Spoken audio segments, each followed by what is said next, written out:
Keyshawn, J. Will, and Max. What is the worst matchup for the Suns in the first round? For KD and the Suns, you said there's an easy answer to this. Easy. Come on. It's those boys up in the Bay. The one thing I know is that Kevin Durant, when he has time to think, sometimes can overthink, sometimes can overanalyze. There is so much to think about that matchup. Number one, about what could have been, Max, but number two, about the style in which they play. That's going to be a matchup that's going to be, Wiggins has been off for a while, so it's conditioning, but same with KD, who's only played, 7 or 8 games in a year, 2023. So there's a lot on the line while one team knows who they are, another team is trying to find out who they are. That's going to be the biggest thing we're going to be talking about in sports. That is the matchup. GJ and Max, followed by Grady. Mornings on ESPN Radio and on the ESPN app. Coming to you live from the Superbook Sports Studios in Kettering. You're listening to Dayton's ESPN Radio, 1410 Wing AM.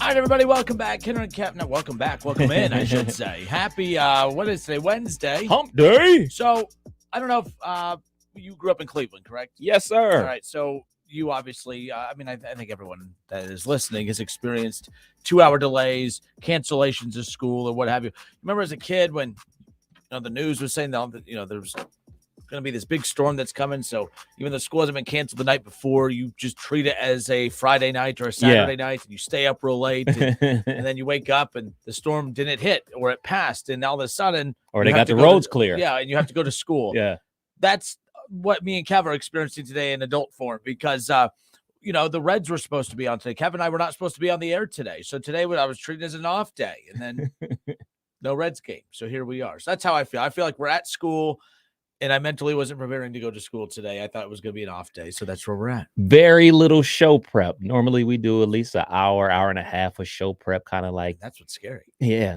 kind of guide to see where the show's going to go. But today we had about 5 minutes of show prep. So let's do this. What are we talking about? Free for all Wednesday. There's that. But nonetheless, scoot to your right just a little, just a tad. There.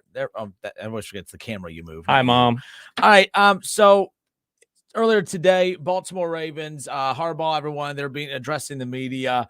And I'm kind of really over this whole Lamar thing. I'm over this Aaron Rodgers thing. But there's been a couple new twists and turns in this that I've avoided talking about, but we'll open up with it here today. So Lamar Jackson, as we currently sit here right now, we don't know what the future of Lamar Jackson is as far as what team he's going to end up playing for. But if you're sitting back and saying, well, there's a lot of negotiations going on behind the scenes and all that stuff, I don't think it's negotiations. I think right now this is a weird little stalemate that the Ravens are trying to figure out how they're going to find a way to get out of. The Baltimore Ravens and Harbaugh and then DePodesta or whatever the guy's name is, not DePodesta. That's you guys, the Browns. Not DePodesta. I'm sorry, get the Browns and Ravens mixed up. You never. But their owner, whatever, GM earlier today addresses the media. And the thing that I found fascinating is they were asked about, so apparently they told the media, no Lamar questions. You're not allowed to ask about Lamar. This reporter begins to ask a question and they cut him off and say, we said no Lamar questions. And he goes, but it's a draft question. It was draft questions only. So the question was, do you plan on looking and evaluating quarterbacks because of the situation with Lamar? It's Lamar related. I think it's a valid question. Yeah. Well, the brass did not agree. They were annoyed and they interrupted him and wouldn't let him ask the question. He finally got the question out. They did at least answer it in a watered down version, saying basically, yes, they are doing homework on quarterbacks in the draft. And normally on a Friday, we would do, cap or no cap, a little mini cap or no cap on this particular topic at hand. Cap or no cap, Kev, the Ravens with the number, let me make sure that I have this right, the number 22 pick that they have in the draft. Are they drafting a quarterback at number 22? Cap. That means lie, folks. They're not going to draft the quarterback because in their mind, they still think that Lamar Jackson is going to come back to them and sign this $32 million deal, and then they'll have more time to work things out. So I don't think they're going to draft a quarterback. It's definitely not in the first round. So the Ravens will draft a quarterback in the first round of the draft, cap or no cap. I say No cap. I think that it's will. over. I think that they will. Look, this is actually a great thing for the Ravens. I know this sounds really, really weird. I don't think it's great to move on from Lamar Jackson. If Lamar was the Browns quarterback, I would not be disappointed in the slightest. There are quarterbacks that I like more. There are skill sets in the NFL that I like more. I shouldn't say that I like more, that I value more. I don't value the how electric he is as a running quarterback or the ability to make plays with his legs as much as he does. I don't value that, and I don't think ownership values that as much as most do. I think that we would take a quarterback that isn't as capable of making plays with his legs that can really dominate with the arm. And Lamar, unfortunately, that's whatever it is, whether it's the availability, whether it's the the fact that he's played or missed 10 games last 2 years combined, whatever it is, whatever excuse they're looking for.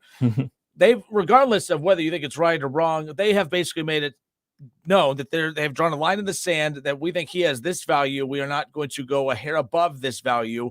And he wants that. So it just seems both sides need to move on. And I think that they are going to move on. And I think that the best thing is if you have ownership and you have a front office that doesn't want to spend money, there's no better way to go about not spending money than to have a rookie quarterback and to have a 4-year gap of having a quarterback on a rookie deal, which they've been on with Lamar, of course.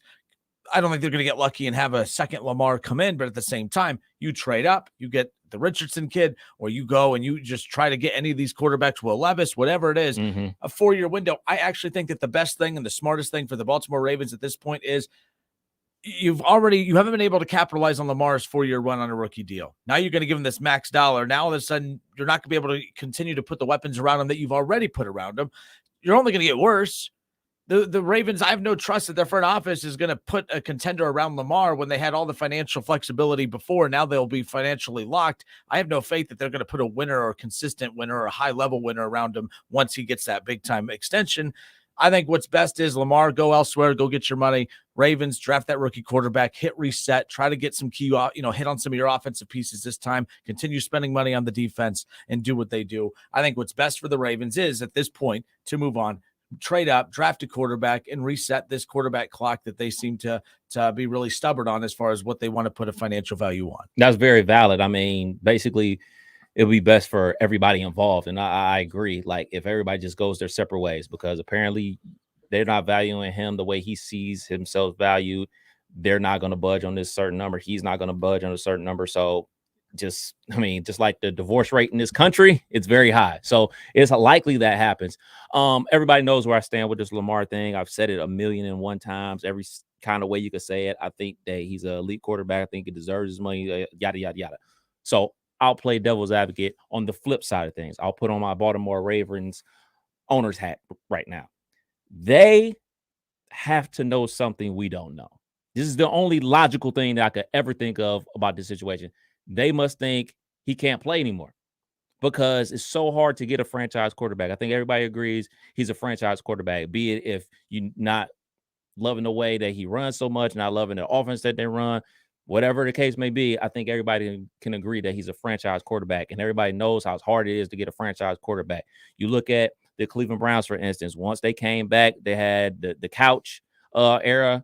He was a good quarterback, and then between Couch and now, they did not have a high-level quarterback.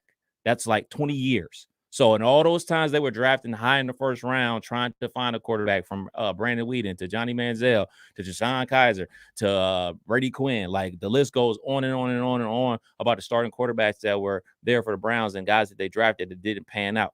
So they know that it's hard to find a high-level quarterback, not even a high-level quarterback, a top 10 quarterback, and they have one. So obviously, it's something that they know that we don't know, for them to say, you know what, we're cool. We don't want you. We're not going to give you the money that you want because we don't think you're as good as you think you are. You can't run anymore. Maybe there's something wrong with his leg that we don't know about. So for me, if we're going to give the Baltimore Ravens this tag of they're a well-run organization, I'll play that game. They know something that we don't know. And that's my only logical explanation for them not going all in on Lamar Jackson. So my thing is where I only disagree on that is I'm not defending the Ravens organization here, but this idea that they don't want him, I disagree with completely. And I've heard Greeny say this on his show earlier today. This isn't about Lamar. This is about the the guaranteed contract aspect of it. Now, I know technically he's come out, or I don't know how people, I guess there's reports out that he's not seeking a fully guaranteed deal, which, by the way, this is what I find funny. I'm not seeking a fully guaranteed deal. I just want more guaranteed money than Deshaun Watson. So I'm like, okay, you get let's say you get a $280 million contract and 260 of it's guaranteed. That's still like, so you're saying one thing, but it's not what that, I don't know. It's very confusing. I don't think, it is what it is. He could pursue that. More power to him. The Ravens could decline it. They want Lamar. I think teams around the league want Lamar, but what teams don't want is to do what the Browns stepped in, and that's that fully guaranteed contract. Now, the thing I laughed the most, so as we're talking about these contract negotiations that are about to really get hot and heavy, of course, with the Bengals and Joe Burrow and Justin Herbert and the Chargers and Jalen Hurts and the Eagles, it's, hearing different analysts and stuff. I heard, Clark today earlier talking about the fact that, these quarterbacks all need to come together and they need to all say, hey, you know what? We're all going to seek guaranteed money. We're all going to do that. Oh, you mean collusion? Yes. I thought we were against collusion. I thought collusion was frowned upon, but it's only frowned upon when it's working against you. So, okay, they have the power to do that. More power to them. But I'm not going to pretend that to be upset if owners are doing this collusion thing, because if they're all saying, hey, what's best for business is us not to get in bed with fully guaranteed contracts, then I fully understand that. Doesn't mean I like it, but I fully understand it. But it's not as if they haven't offered Lamar a contract. It's not one that he's valued. So that's all I mean is, like, I don't think it's that the Ravens don't want him.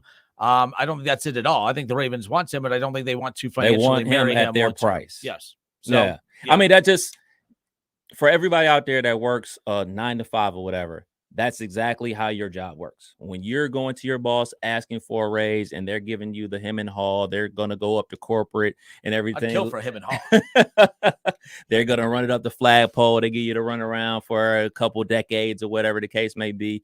This is exactly what's going on with the Lamar Jackson situation. The only difference is we're talking thousands. He's talking millions. And I know from the person standpoint, it was like, man, I mean, he's making millions. I'm making thousands. He's spoiled. He's an athlete, yada, yada, yada. But it's still the same rhetoric that he's hearing from them. It's the same rhetoric that you hear from your bosses when you try to go in for a raise. So that's why I can kind of relate to the situation that he's going through. Like, it's the everyday person's type of situation when you try to go get a raise. So for me, it's a situation for Lamar Jackson, as he's already asked for a trade request. I don't think they're going to do that. I think that ultimately I'm going to stand on is one or two things are going to happen. He's going to come in and sign that $32 million contract like in September and play poorly, or the Indianapolis Colts are going to make a play for him after the draft. Yeah, and that's going to be the fascinating thing. Again, if you're just tuning in, Kidder and Cap 1410 ESPN Radio, Reds-Cubs Game 3. That was supposed to be a 12:30 first pitch, and as you can imagine, the beautiful weather outside has led to a postponement in that. The Reds and Cubs Game 3, they'll make up that game on September 1st. So, you got a few months before that one nonetheless. But with that, it opened up the afternoon. So now Kevin and I are hanging out here this afternoon, and we're diving right in. And so there was a press conference earlier today with the Harbaugh, with Harbaugh and members of the Ravens front office addressing media. They were telling media no questions about Lamar as far as the contract is concerned, only questions about the draft. Well, one media member in particular said, okay, well, with everything going on with Lamar, no. They interrupted him. No Lamar questions. We told you no Lamar questions. It's a draft question, he says.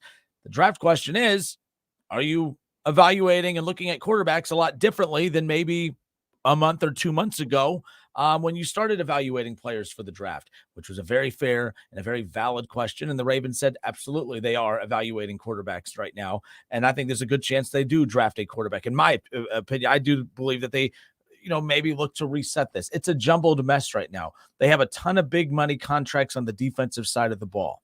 Right? They don't have a whole lot of expensive, if any expensive weapons on the offensive side of the ball. If you have a solid offensive line, which they do, a strong run game, which they do, a big time target in Mark Andrews for a rookie quarterback to come in, and then some solid not solid, but just receivers on the outside that can maybe make some plays with the Ravens. The Ravens can get, the Ravens can get, a rookie quarterback and compete. They could win 7 to 9 games and be right there in the mix of things. The AFC North is going to be very competitive, top to bottom, no question about it. I think that's the route they go. They can reset and they can reevaluate some of these contracts they put on the defensive side of the ball. But at the end of the day, if there is a window, I'm saying this because I don't think Lamar wants to go back to Baltimore. That's why. No, but he may not have a choice. So. Yeah, I don't think you really have too much of a choice right now. You talk about the word collusion.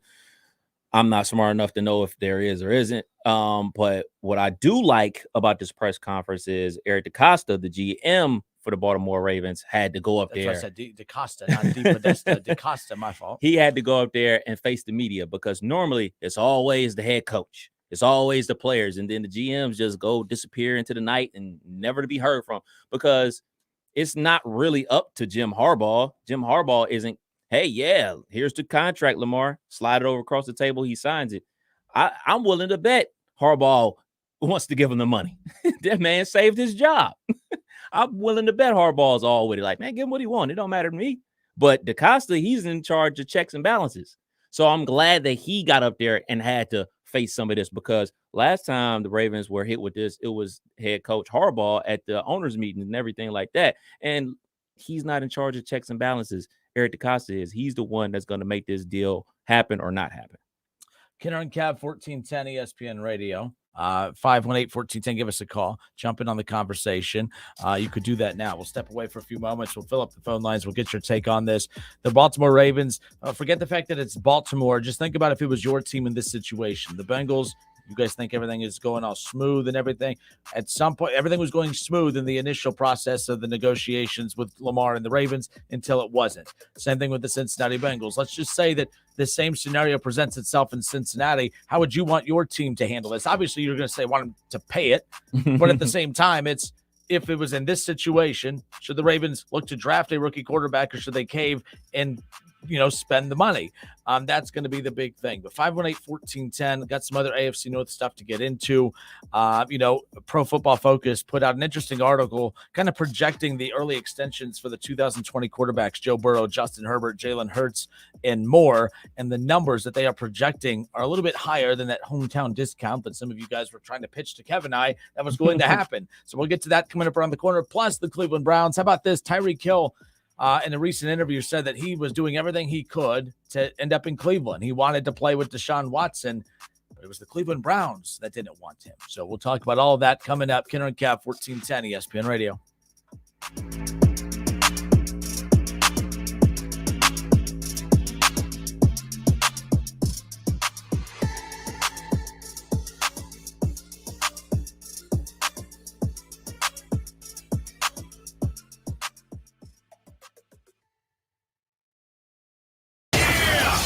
It's the Justin Kinner Show with Kev Nash on 1410 ESPN Radio.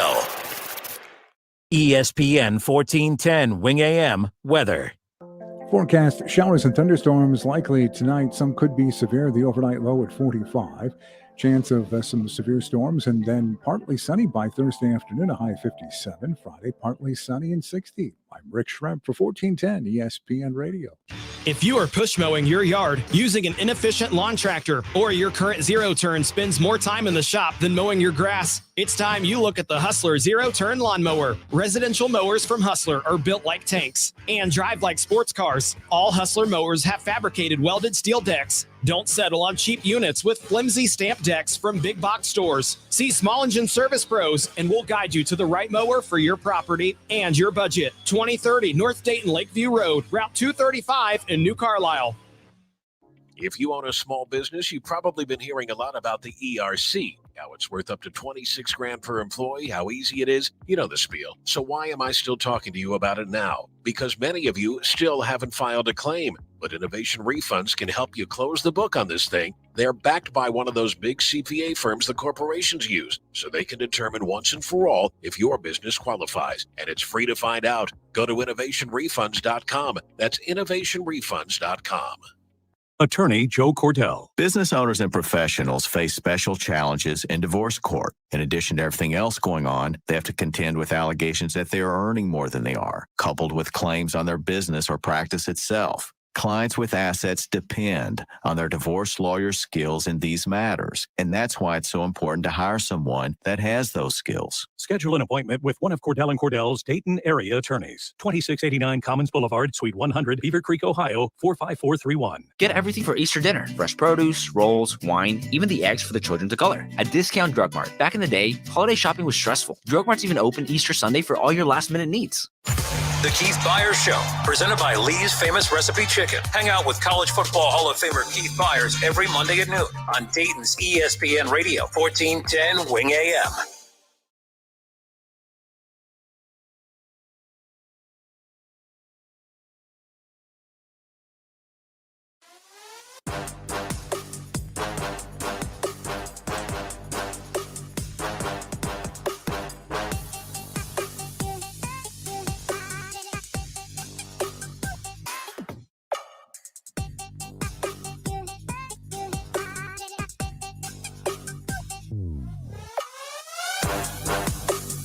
All right, everybody, welcome back. Kenner and Kev, Dayton's ESPN radio station, 1410 Wing AM, live on 1410 Wing AM, live at wingam.com, live on the Justin Kenner Show Facebook page, live on ESPN Dayton's YouTube channel. Multiple ways you could take in the show. We appreciate however you choose to do that. So thank you, and hope everyone's had a great day. Again, we were supposed to be off today. The Cubs and the Reds, they were looking to wrap up that series. The Reds took game one. Cubs dominated game two last night. Reds looked back to being in midseason form yesterday, getting kind of beat down by the Cubs. But they had a chance with Hunter Green on the mound today to wrap up that series. The Reds were looking to win their back-to-back series to kick off the season, but game three postponed, and that'll be a makeup game on September 1st. So that's way off in the distance. Nothing of impact right now, of course, when it comes to that. It does, though, help the Cincinnati Reds as they head into a series with the Phillies. Reds at Phillies, which starts tomorrow. Hunter Green will be going up against Zach Wheeler. Then you have Nick Lodolo and Graham Ashcraft. Those are your Red starters for the next three games. So it actually kind of sets up pretty well. You take your three best starters into that three-game series for the first road series of the season against the Phillies. So something to keep an eye on as we head into the weekend. So we open things up. Again, reports circulating today that the Ravens could be drafting a quarterback or could be looking to draft a quarterback in the first round of the 2023 draft. Of course, this was kind of confirmed or at least alluded to earlier today in a press conference with Harbaugh and the head coach of the Ravens and their general manager and Eric DeCosta as far as that's concerned. So DeCosta said that the team had quarterbacks ranked among their top 31 players, so it is possible. However, there are reports starting to come out now that, yes, that they are about to start scheduling some visits with some of these guys, including the top quarterbacks at the top of the draft. What that tells me is maybe kicking tires on potentially not just taking a quarterback with their pick in the mid-20s, it's now maybe trading up. And I think if they take a quarterback, Kev, you trade up to do it. If you're not taking a quarterback, I don't think you take a Hendon Hooker. I don't think you take a guy like that unless I think they have a win-now roster. Do they? I mean, I think look what they've been doing with Lamar in there. I mean, yeah. I mean, that defense, you can't look at all that money they put on that defense and say that's not a win-now roster. You have the run game. I know Bateman's not the sexiest receiver in the world, but you have Mark Andrews and Bateman and J.K. Dobbins. It's three dudes that make money. What's that? It's three dudes that make money. It's Marlon Humphrey makes a good contract, Roquan Smith, and the tight end Andrews. Who else making money? Like, that's a win now roster? I mean, when that's the expectations, when Lamar's out there, that's the expectation. Oh, yeah, when you got a quarterback, but when you don't have a quarterback, I don't think that's a win. I don't think that. The reason I don't say that is because you don't hear a situation where, like, oh, man, with Jameis Winston, when he had this 30 for 30, man, if we could just had a quarterback, we got all the pieces. You plop down Tom Brady, Super Bowl. You look at the New York Jets roster, you plop down Aaron Rodgers, Super Bowl. I don't think that roster has anything close to those rosters have. No, I don't think it's a Super Bowl winning, but it's a compete for the division. I mean, they've been right up there at the top, even with Lamar. I mean, they had a chance to beat Cincinnati on the road in the wild card round with Pro Bowl quarterback Tyler Huntley. So let's be real. Yes, I'll chalk a little bit of that up to Cincinnati, maybe overlooking Baltimore a little bit. I mean, Baltimore, that was one of those weird games. It's hard to get, if you're playing Lamar and the Ravens, maybe a little bit more ramped up. I think that this is a pretty good roster. I don't think it's a Super Bowl caliber roster, but if Lamar's in there, you're expected to win. And when Lamar's out there, they win. And when he's not, they lose.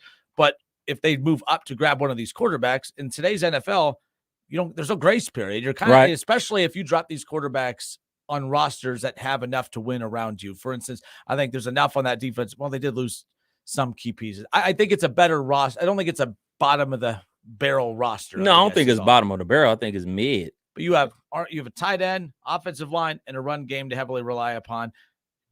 They have the worst roster in the division. Yeah, no doubt. No doubt. So that's fourth.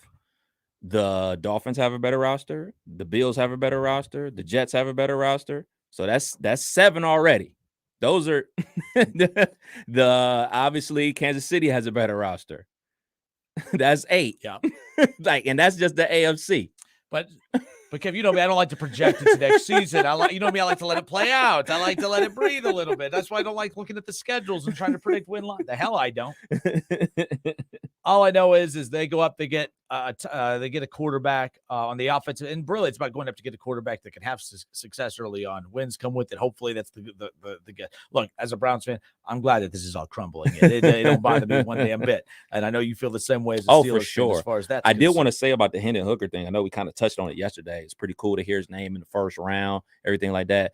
The Ravens should not draft Hendon Hooker. He's not going to play this year because he's coming off of a knee reconstruction already. So he's not going to play for whomever drafts him, be it the Ravens, be it, I don't know, the Steelers, the Broncos, whomever he gets drafted by. He's not playing this year. So you definitely shouldn't use your first round pick on him, and not trying to be ageist here or anything like that. But Hendon Hooker's already 25 years old. So his rookie year, he's going to be 26 years old. You don't use a first round pick on a 26-year-old. And that's basically essentially what they would be doing. Ask the Browns when they drafted Brandon Weeden. Don't remind me. But, Hendon Hooker, I mean, if you're going to draft a quarterback that's not going to be there at the end of the season, might as well pay him the rookie scale instead of $260 million. So, no, real quick, you bring up Hendon Hooker. Take the injury out of it. Where is he in these conversations? I really like Richardson, right? I like him. I don't know NFL like him. Okay. Because I don't want to get super nerdy, because y'all know how nerdy I can get about football. We had no show prep today in 3 hours, dude. It is there.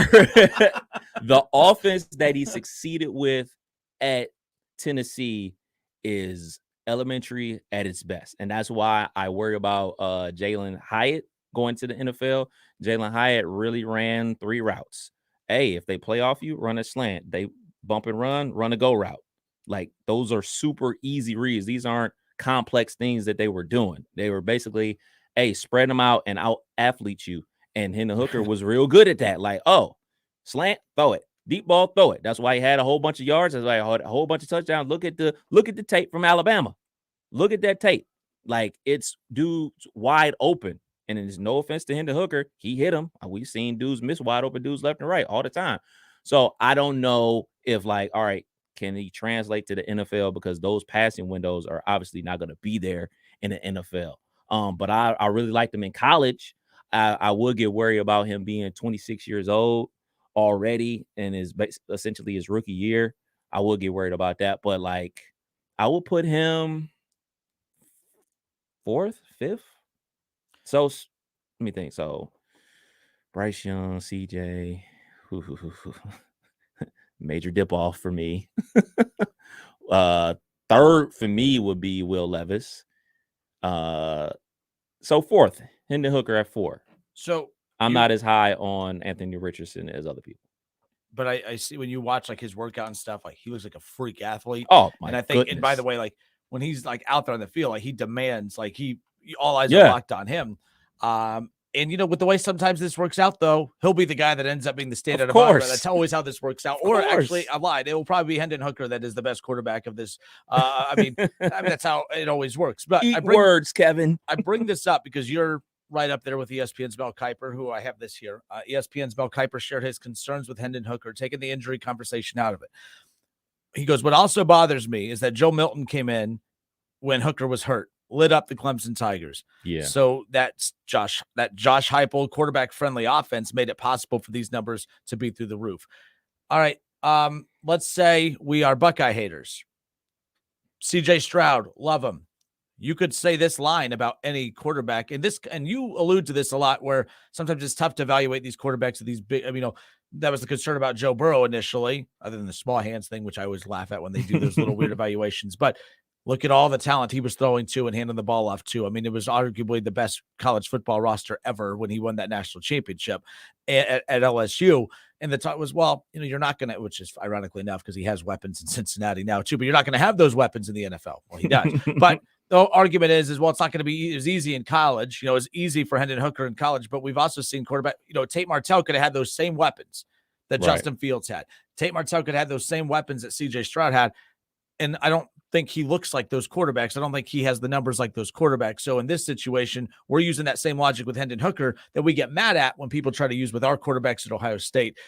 I'm not saying that's what you're doing, but when you hear that, what? I understand. I think, and it's kind of what Shaw was saying, like when you have a coach Ryan Day who schemes dudes wide open, and then not only he has a great scheme, he has supreme talent.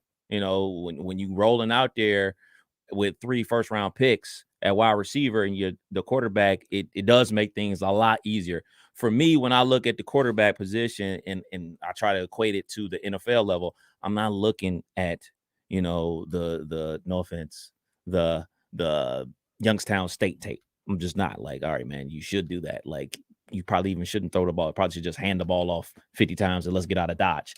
I'm looking at the Georgia game. I'm looking at the Bama game. I'm looking at the Clemson game. I'm looking at the big games. I'm looking at the Michigan game, how you perform in those games, because those teams have like talent, and that is the closest you're going to get to being ready for the NFL. My whole thing about that is those schemes that Ohio State run are same schemes that are run in the NFL. You don't run the Tennessee offense in the NFL because you can't, because the hash marks are totally different. Like, they line dudes up outside the hash marks, which is illegal in the NFL. So you line those dudes up so wide that you basically line dudes up behind each other, so you can't get your hands on the receiver. So it negates everything that Alabama tries to do with physical bump and run coverage. But you can't bump me because I'm behind another dude. You can't do that in the NFL. Kenner and Cab with you here on 1410 ESPN. You brought up that call with Shaw the other day, or what he was alluding to. Mm-hmm.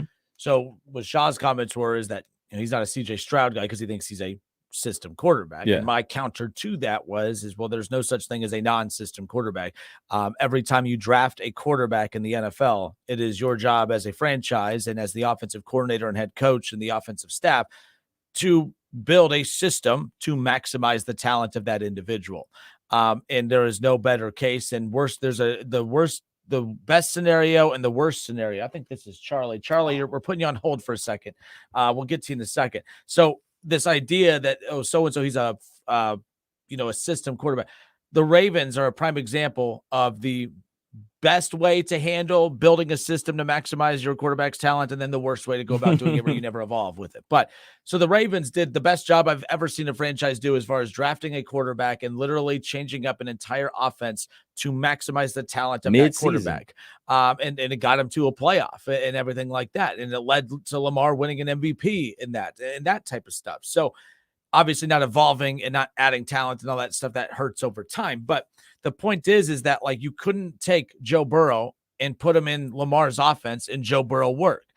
And this idea that, well, no, there's certain quarterbacks that could work no matter what. And then there's other quarterbacks where you have to put them in the right system. And I'm like, that's a duh comment. Of course, that's the case. So like Joe Burrow, so is he not a system quarterback? If you say no, then that means you could drop him in any system and Joe Burrow will be Joe Burr. I don't think so. I don't think you could put him in. I don't think if the Bengals run the offense that the Ravens have with Lamar that led him to an MVP, that led him to getting to the playoffs as much as Joe Burrow's not a top 5 quarterback in the NFL. He's not nearly winning MVPs. He's not in a Super Bowl. So that's where I disagree with this idea that these guys are system quarterbacks. However, Hendon Hooker is one of those that is an interesting case study because we didn't see that side of Hendon Hooker until he got to Tennessee, until he was put in that hypo offense and that type of thing. So, yeah, I mean, go look at that VTech Hendon Hooker and then go look at Hendon Hooker at Tennessee. 2 totally different guys. 518-1410. Is this Charlie? What's going on, guys? Hey. It's been a while, dude. What's up? Well, I've been doing these overnights for really the whole, because of the Easter holiday. I got, they're kind of messing around with those time slots. Joe Burrow, as usual. He absolutely could take the Ravens to the playoffs. I don't know why he was. Hey, Charlie, call us back. Call us right back. You breaking up real bad. Call us right back.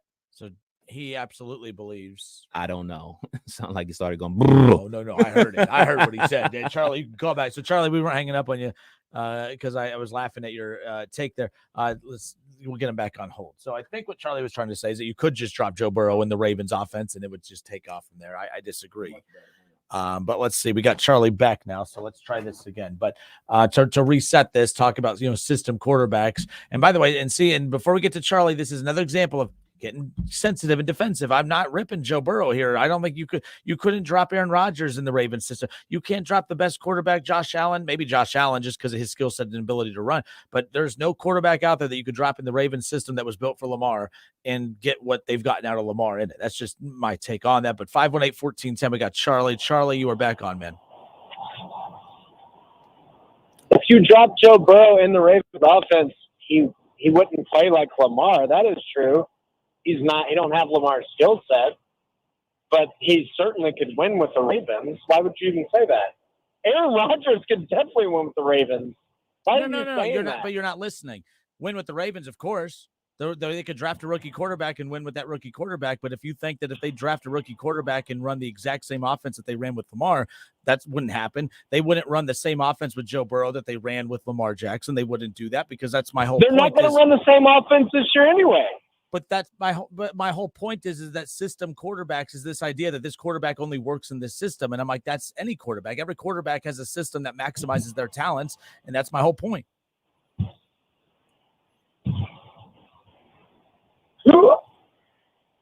Lamar Jackson's so rare. No one else would run the way. No one else would. I'm confused. So what is the argument? Like, no one has Lamar's skill set. You're getting defensive. You think I'm attacking Joe Burrow, and I'm honest to God not. I'm really not. No, but I'm saying that even elite quarterbacks like Joe Burrow. No. I want to get on the same page with you. Fair. Okay. I think the Ravens have a good enough offense that like Joe could go in there and win. Other quarterbacks could go in there and win. You're saying Joe Burrow couldn't run it the same way that Lamar could? No, basically, so just pretend that Joe Burrow's on the Cincinnati Bengals, but they said, you know what, we're going to run the exact same offense that the Baltimore Ravens did. So we're not going to spread teams out. We're gonna pack it in real tight, and we're going to run a whole bunch of RPO, a whole bunch of zone read. And with the zone read, sometimes you got to keep the ball as a quarterback. No, and it hasn't. It's worked, I guess, but. And they haven't been in the Super Bowl. And they fired their offensive coordinator, so I'm guessing they're changing their offense anyway. So the system, you have to change for Lamar if you want him to stay healthy. But you're going to have to change. But that's my point. Like there was not a shot at Joe Burrow. My point is that every quarterback has to have a system to maximize him, right? Yeah. Yes, I think people get.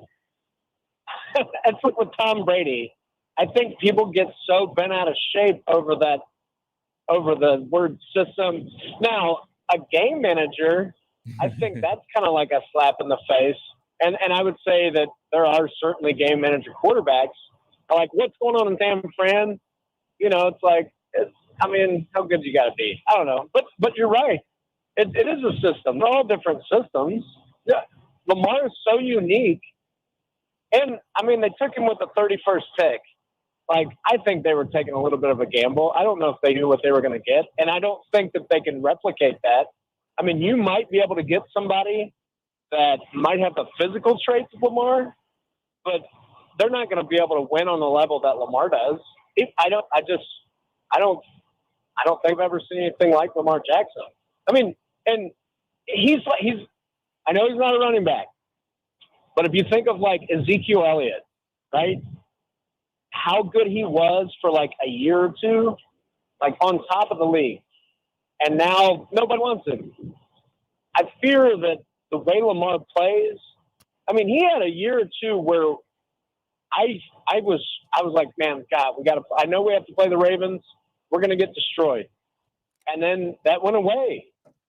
So I don't know, man. But you're right. I mean, no, Joe can't go run that exact same offense, but Joe can go in there and win. He's a good quarterback. Charlie, I don't know how long you were tuning in. Like, so the reason this started, and we'll just make this a quick wrap up before we move on, mainly because, so how this all started was just talking about, Shaw called in the other day and said that, CJ Stroud was a system quarterback and all this stuff, and that he won't have that same system in the NFL. And I'm like, well, regardless, I mean, it's the NFL, whatever team drafts him, it's their responsibility to call an offense, to build a system that's going to maximize his talent. Otherwise, that NFL team's not doing their job. That's why I think that people are unfair with bashing the Baltimore Ravens. I don't think that they've been perfect with handling this Lamar thing, not by a long shot. However, the idea that the same organization that drafted him, that built an entire offense around him, that allowed him to get to the playoffs and win a playoff game and win an MVP, this is the same organization that everyone's saying is horrible for that, but they built it around him. And that's what you're supposed to do. So that's what I'm fascinated about when it comes to that type of thing. Well, okay. So Shaw hates Ohio State. So of course he's going to bash Stroud. So, and that's fine, whatever. But CJ Stroud is the number one quarterback coming out of college. You can't draft a guy who's 5'9". It just doesn't work. It hasn't worked. Doesn't work. That's fine. So, you got anything Bengals related before we go? Because I'm up against the clock. No, I mean, if I was the Browns, I would draft a quarterback with every draft pick. That's what I would do. 2 days. He got you. Yeah. He got me? He got you and hung up and ran. Charlie! Oh, Burrow had my ass! Oh, it's my hometown! We do always get the last laugh because we kind of like have the microphones. Yep. Hey, I got some wise words for that Cincinnati mayor. Know your role and shut your mouth, you jabroni. Kenner and Kev, 1410 ESPN Radio. You gotta fight for your right to party.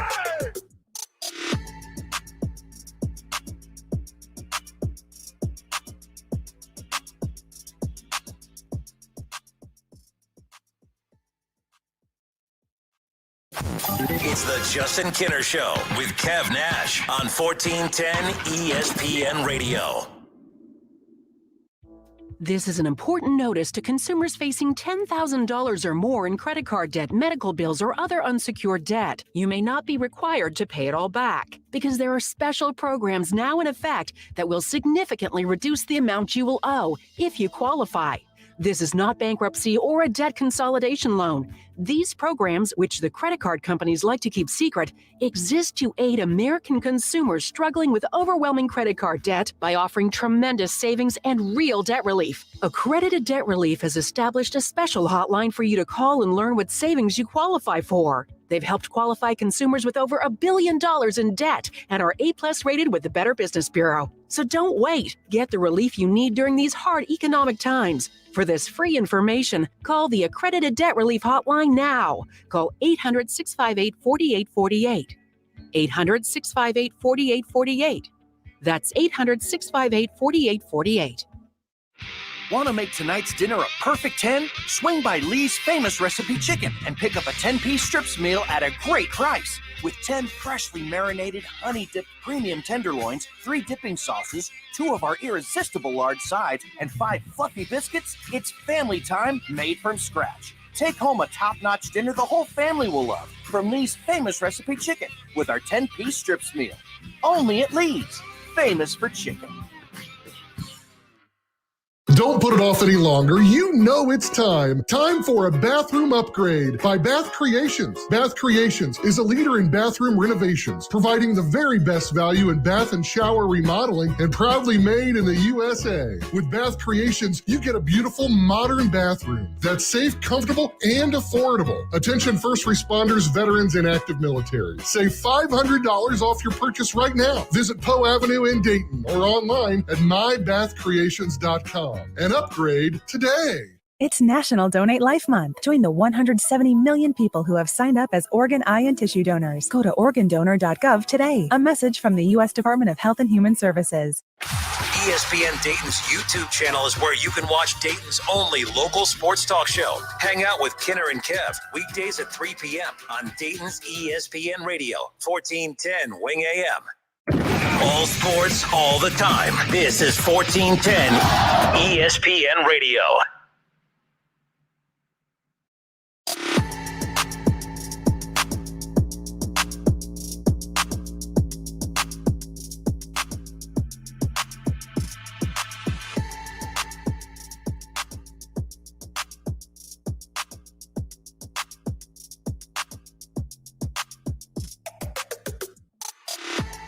Justin Kinner back with you here on 1410 ESPN Radio. The Reds and the Cubs, Game 3, that has been postponed. A makeup date for that coming September 3rd. So plenty, it is what it is as far as that makeup date is concerned. But looking out this window now, it's getting a little dark, clouds starting to build up. It's just been an interesting weather pattern day, that's for sure. So just be weather aware out there, keeping an eye on kind of what's going on as far as that's concerned. But it is that time of year to keep an eye on some of these storms that, start to not just pop up. This one's been kind of, announced for a while, but just be weather aware out there as far as that goes. So the Reds today, again, they're supposed to wrap up this series with the Cubs and ended up getting postponed, as we talked about. But it is interesting as we sit here right now, in the infancy stages of the season, the Reds had a chance to get back-to-back series wins to start the season for the first time since 2019. 2019. So with that being said, it's just one of those things where I don't know how good I felt about the Reds' chances against the Cubs. I feel like the Cubs kind of have a little slow start to the season. The Reds took game 1. The Reds were actually in it to start the game, and then all of a sudden the Cubs remembered who the hell they were, and the Reds bullpen remembered who the hell they were, and it got a little ugly, and it got ugly fast. But it would have been interesting to see what they could do. I like the fact that today's game is postponed because now it gives the Reds the chance to start over at the top of the rotation to start a 3-game series on the road at Philadelphia. So the Reds will be able to have the top 3 pitchers at the top of the rotation with Hunter Green, Nick Lodolo, Graham Ashcraft going up against the likes of the starters for the Phillies. And the Phillies right now, their lineup's banged up. They have a lot of their top players out. So this is a chance for the Reds to kind of capitalize on that as far as that's concerned. A 3-1 or 3-2 start to the season. It is what it is. No one's making the playoffs in April, but of course you're out of the playoffs by the end of April. If you're the Reds, just keep playing 500 baseball. As far as that's concerned. Coming up here in a bit, we'll get to some of this stuff when it comes to the NBA playoffs. The Cleveland Cavaliers clinched home court advantage, and I am kind of curious where people stand when it comes to the Cleveland Cavaliers in the NBA playoffs. Is it going to move the needle, or is that something that you guys are even interested in? We would love to talk more NBA. I feel like it used to be a bigger deal years and years ago. It's just not right now for a lot of the same reasons that I'm down on the NBA, because I feel like watching what we just watched in the NCAA tournament, and whether it was the men's tournament or the women's tournament, the one thing that I absolutely loved about watching the men's tournament and the women's tournament was that every guy or woman that was on that floor gave a damn. Every player on that floor gave a damn. Every coach on that floor gave a damn. Every program, every game, it mattered. The fans cared, and that was reflected in ratings. That was reflected in ticket, the money at the door and all that type of stuff. So at the end of the day, I just feel like everything that we just got done wrapping up the weekend with the college basketball season, it was a reminder of why the NBA is just not what it used to be. All athletes, professional athletes get labeled as divas and some, but it's been a while since an entire league has been labeled as that. The NBA is nothing but a league of divas. They're just too pampered. Everything is it's a little over the top, and fans are tired of it. That's why we're going to talk about this in a bit. But this idea of putting in a midseason tournament just to get people to get the players to try and give a damn to start the season, I think that's embarrassing. We have to do a mid-season. They're like, as part of the collective bargaining agreement, they're potentially adding a mid-season. They're adding a mid-season tournament just to get teams to try harder at the beginning of the season, to try to incentivize not resting players, whatever. To win the MVP, they have to play an X amount of games to be eligible for postseason or for regular season awards. Again, give me a break. Why are we're babying these athletes? We're trying to incentivize them to do their jobs. I don't have kids, but if I had kids, I wouldn't beg my kids to listen. You're the parents. You make them listen, right? Like, I don't understand this idea that, come on, I'll let you stay up a little bit later if you make your bed today. Oh, I'll let you have dessert if you finish your food first. No, if you don't feed your food, you're not getting damn dessert. Just listen for once. Just do your, it drives me nuts. NBA players, you act like a bunch of children. That's where I'm at with that. That's what we're going to talk about coming up here around the corner, because I really want Kev's take on the midseason tournament and the minimum games to win MVP awards, resting players. I'm sorry, I don't need to incentivize you to do your damn job. I ain't about that. Kev, you're on camera now. You can jump in here, actually. I know you were out pulling audio real quick, but I heard you screaming from outside the door. What's wrong, man? Mid-season tournament. Someone sent in a note about the NBA playoffs and how no one cares. And I said, well, I don't blame you. It's kind of hard to care, too. Luckily, the Cavs are in it. That's the only reason I care. But I'm reading all of these things, and we'll get to this in the next hour of the show. But while we are on the topic, this mid-season tournament, I hate it. I don't like it. Okay, why? Well, for one, I know nothing about what the purpose of this tournament. What are you, mid-season champions? Are you hanging banners? I don't understand the purpose of that. If the purpose of this is so that teams try harder to start the season, what are we doing? Like, we need to add mid-season tournaments to get millionaires to do their job. I have a problem with that from that perspective. The minimum games played to win a postseason award. I feel bad for the athletes that are legitimately injured in these types of situations. Like Anthony Davis, I give him a ton of credit, and I know not a lot of people will. This isn't a guy that doesn't want to play basketball. This is a guy that does everything he can to get out on that floor and wants to play basketball. His body fails him. Then there are athletes who know their body and they are purposely missing games and resting. And it's not just the players themselves. The teams are doing it themselves. So there's restrictions put in place and that type of thing. But as you know, the old heads have said for years and years, like, you know, the game used to be played a certain way and those guys played back-to-backs. They played all these games and they, you know, they're still alive to tell about it today. As far as that's concerned, I understand both sides. But incentivizing guys to do their job and play, Kev, that is, after watching all this March Madness and the men and women's tournament and watching players who care, watching players who the fans feel like they can connect with because they all are trying hard. We're going to watch this NBA playoffs coming up and notice it's a completely different ballgame than the regular season because now they are going to flip that switch and they're going to want to play and it's going to be a more fun product to watch. However, that's even more of a glaring issue with the NBA is that, they're only going to play in June. They're only going to play hard in April. April through June.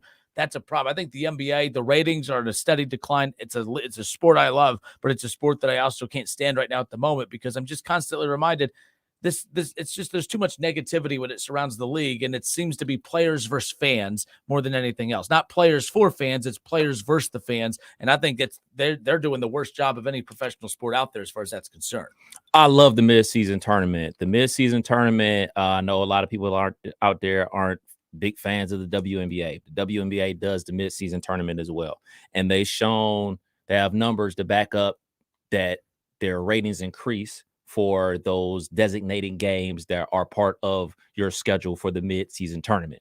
So not every game, at least in the WNBA, not every single game qualifies as, all right, you're playing for the mid-season tournament.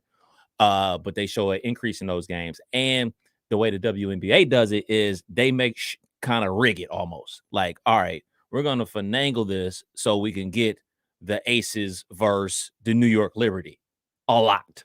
Because those are the main teams in the league. All right. They got Asia Wilson. They got Breanna Stewart. Like, all right, we're going to manufacture something that people want to watch. So it's manufactured hype. It's not only manufactured. Hey, man, you're going to play this team even more than you normally play them. Now, I'm not sure how you can do that in the NBA where everybody plays everybody. You only play the West twice, once at home, once on the road. Not sure how they're going to finagle that. But I'm all for getting more of the stars playing. So just say, for instance, like the Lakers and the Celtics, obviously they play twice a year. If you can manufacture a way the Lakers and the Celtics are able to play 4 times a year, what's wrong with that? Because everybody's going to watch that.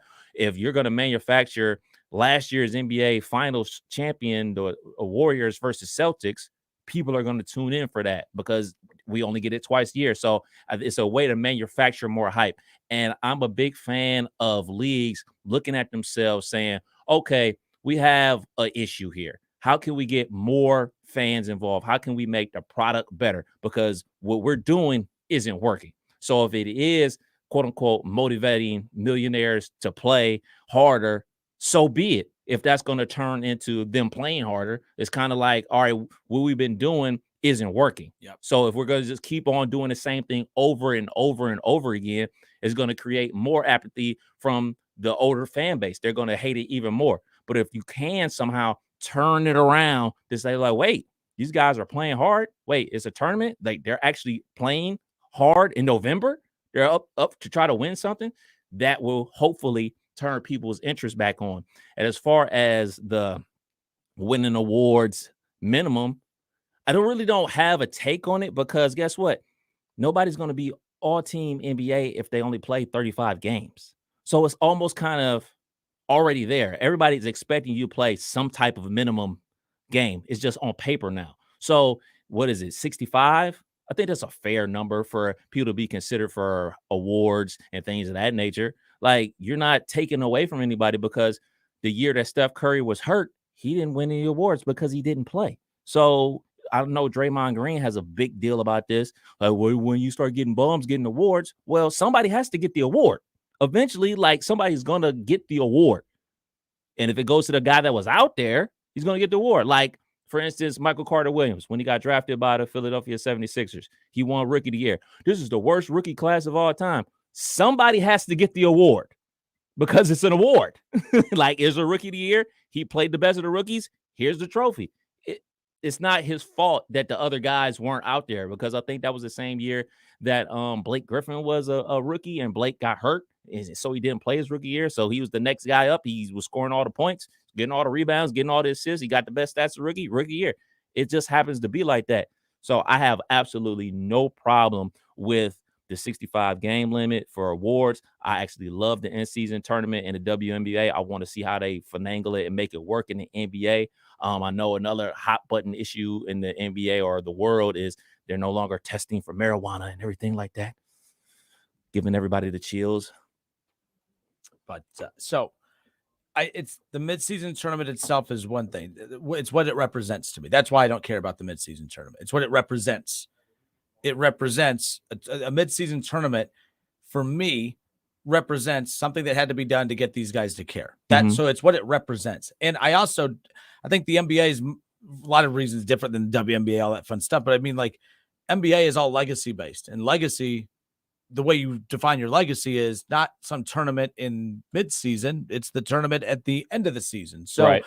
I'm not, and is this going to add to the games of the season? I mean, they want the season shortened, and now we're going to add games, or is this going to replace games? Like, that's what I don't understand as far as that's concerned. So now we're going to add games.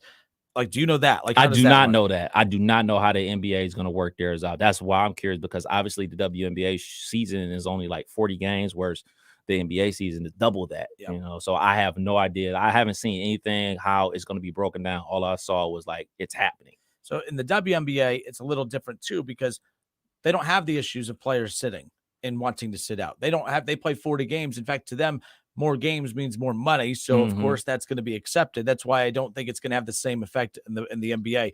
And again, as I said, I think it's more legacy based. So winning a midseason championship or winning the NBA championship at the end of June or in June, we all know what these guys are playing for. They're resting for June. They're resting for April or whenever next week when the playoffs start. So that's why I'm also not sure. I mean, it's one thing if this is going to try to get fan interest, but we feed off the players, and the players are telling us what's interesting and not. The players are telling us the regular season sucks. That means nothing to them. So the players are going to tell us whether or not this midseason tournament is going to be a damn, because, again, who's to say that these guys won't have phantom ankle injuries in this tournament as well? Because, again, I'm not going to dive on the floor and risk a season-ending injury to help my team win a midseason championship that we won't hang banners for. I won't, we'll never have the GOAT debate of, well, LeBron, he didn't win 6 NBA championships like Michael, but Michael never won midseason championships. Like, that's what I mean by that. Like, so the midseason tournament to me will always represent, we're just trying to find ways to get these guys to give a damn. And that's why it's a problem to me. The other thing too, with the minimum game thing, the reason I think that might help a tad as far as that's concerned is that that's going to help alleviate some of the rest days. And what I mean by that is, of course, when you're injured, you don't, when you're injured like that, you don't know when your injuries are coming. It's kind of like PTO. Right. Okay. The new year comes. Okay. It's January. Our PTO resets. It's like, man, I'm kind of, my friends they're kind of going out golfing tomorrow. Should I use a PTO day tomorrow? No, I better not, because what if I only have X amount of days, and what if I get sick and at the end of the year, all of a sudden it's because I wasted some because I went golfing with friends or whatever. That's where I'm at with this, with the NBA players with the rest days. Well, we only get 82 games. You have to play in 65 of them. If I have a ankle sprain that knocks me out of 7 games, guess what? So that's 65. So that's going to be what? That's 17. So I missed 6 games. Well, man, I only have 10 games to work with the rest of the way. So I can't do a rest day today because I played a back-to-back last night because I might get injured again. So I do think that's going to help from that perspective if the MVP actually matters to some of these players. And I think it does.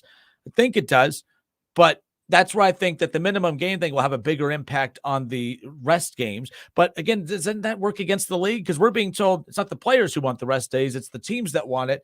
Well, it's both. It's the player, it's the combo. player, it's the players, and it's the organizations that are pushing for rest days. Because if you got a player that, they had all, they got all the monitors, and it says, like, I was listening to JJ Redick's podcast, and he's like, towards his end run with the Clippers, like he had to sit out 3 games in a row because he was quote unquote running hot, whatever that means. I'm blazing. I'm on fire right now. I'm shooting 45% from 3. It's like, yeah, but your body is going to start breaking down if we don't give you a couple of days off. It's like, well, I'm shooting 45% from 3-point land. We're on a 4-game winning streak. We got so-and-so up next. We can beat them, and then we can beat them, and then we got the Lakers, so I'm definitely playing in that game. Well, how about you sit out these 2 games and come back for the Lakers? He said he came back for that Lakers game and went 0 for 10. You know what I'm saying? So for me, I understand all the science that goes into rest days and everything like that. I don't like it, but for me, I just look at it as an aspect of everything that is right now. Everything that we've grown up with, it wasn't that way 20 years ago, 30 years ago, 40 years ago. There was a time that they had the ABA and the NBA and then the merger.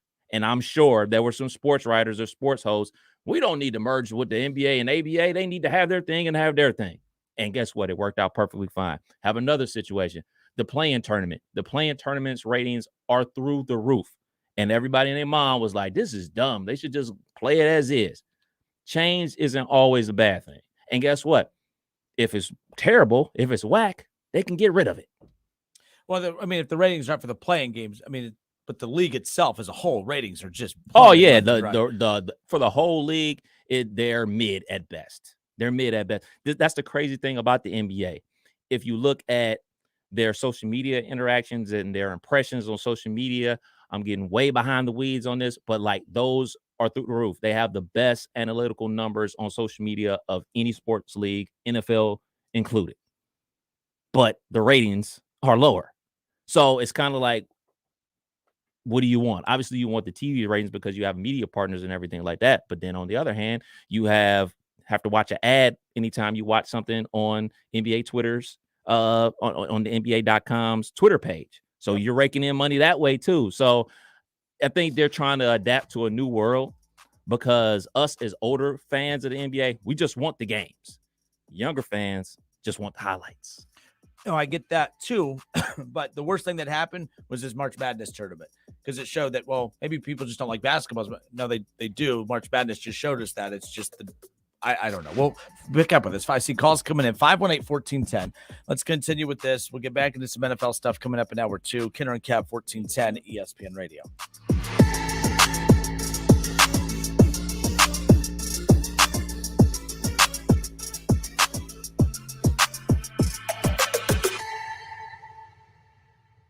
It's the Justin Kinner Show with Kev Nash. Justin, you're awesome, baby. Right here on 1410 ESPN Radio.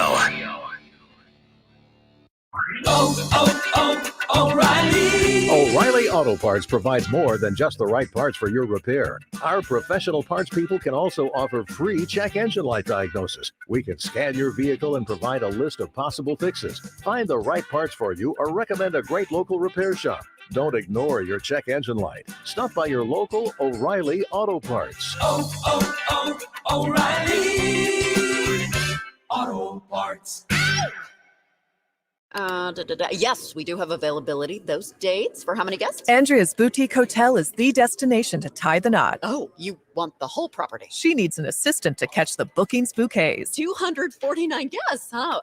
Oh, and 3 dogs. Indeed can help her hire great people fast. I need Indeed. Indeed you do. We instantly connect you with quality candidates whose resumes on Indeed match your job description. Visit Indeed.com/credit and get $75 towards your first sponsored job. Terms and conditions apply. Contact Ohio 811 before you dig. Ohio811.org will notify the utilities to mark underground lines. Dominion Energy of Ohio, CenterPoint Energy, Duke Energy, and Columbia Gas remind you to know what's below. Calling all HVAC service technicians. Are you tired of working 12 hours straight with no overtime pay? At REAK, you're eligible for overtime if you work more than 8 hours in one day. Reek has been servicing commercial HVAC systems in the Miami Valley for over 130 years, and we're hiring dedicated, talented technicians who are looking for a long-term career in the HVAC industry. Ask about our generous signing bonus today. Apply at reekservices.com. That's RIECK services.com.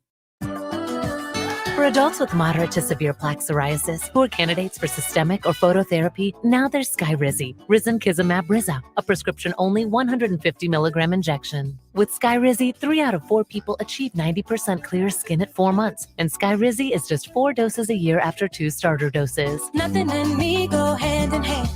Nothing on my skin, that's my new place. Nothing is every day.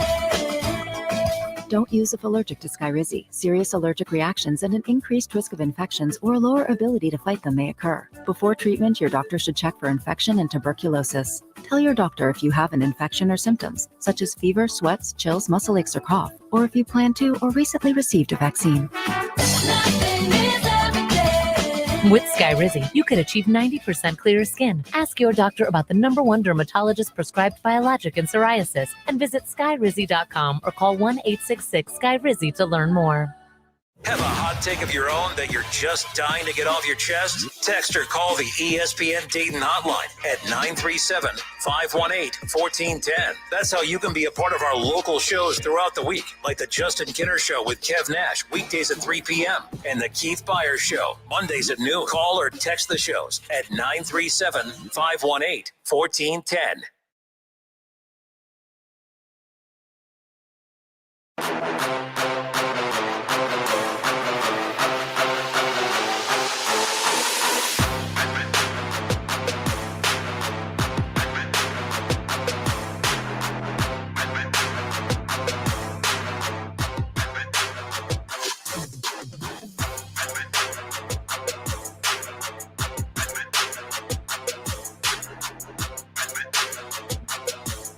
Kenner and Cab, 1410 ESPN Radio, 518-1410, 518-1410. That's the number to call and jump in on the conversation. So this is an article that had come out last week that the NBA and its Players Association have reached a new 7-year collective bargaining agreement.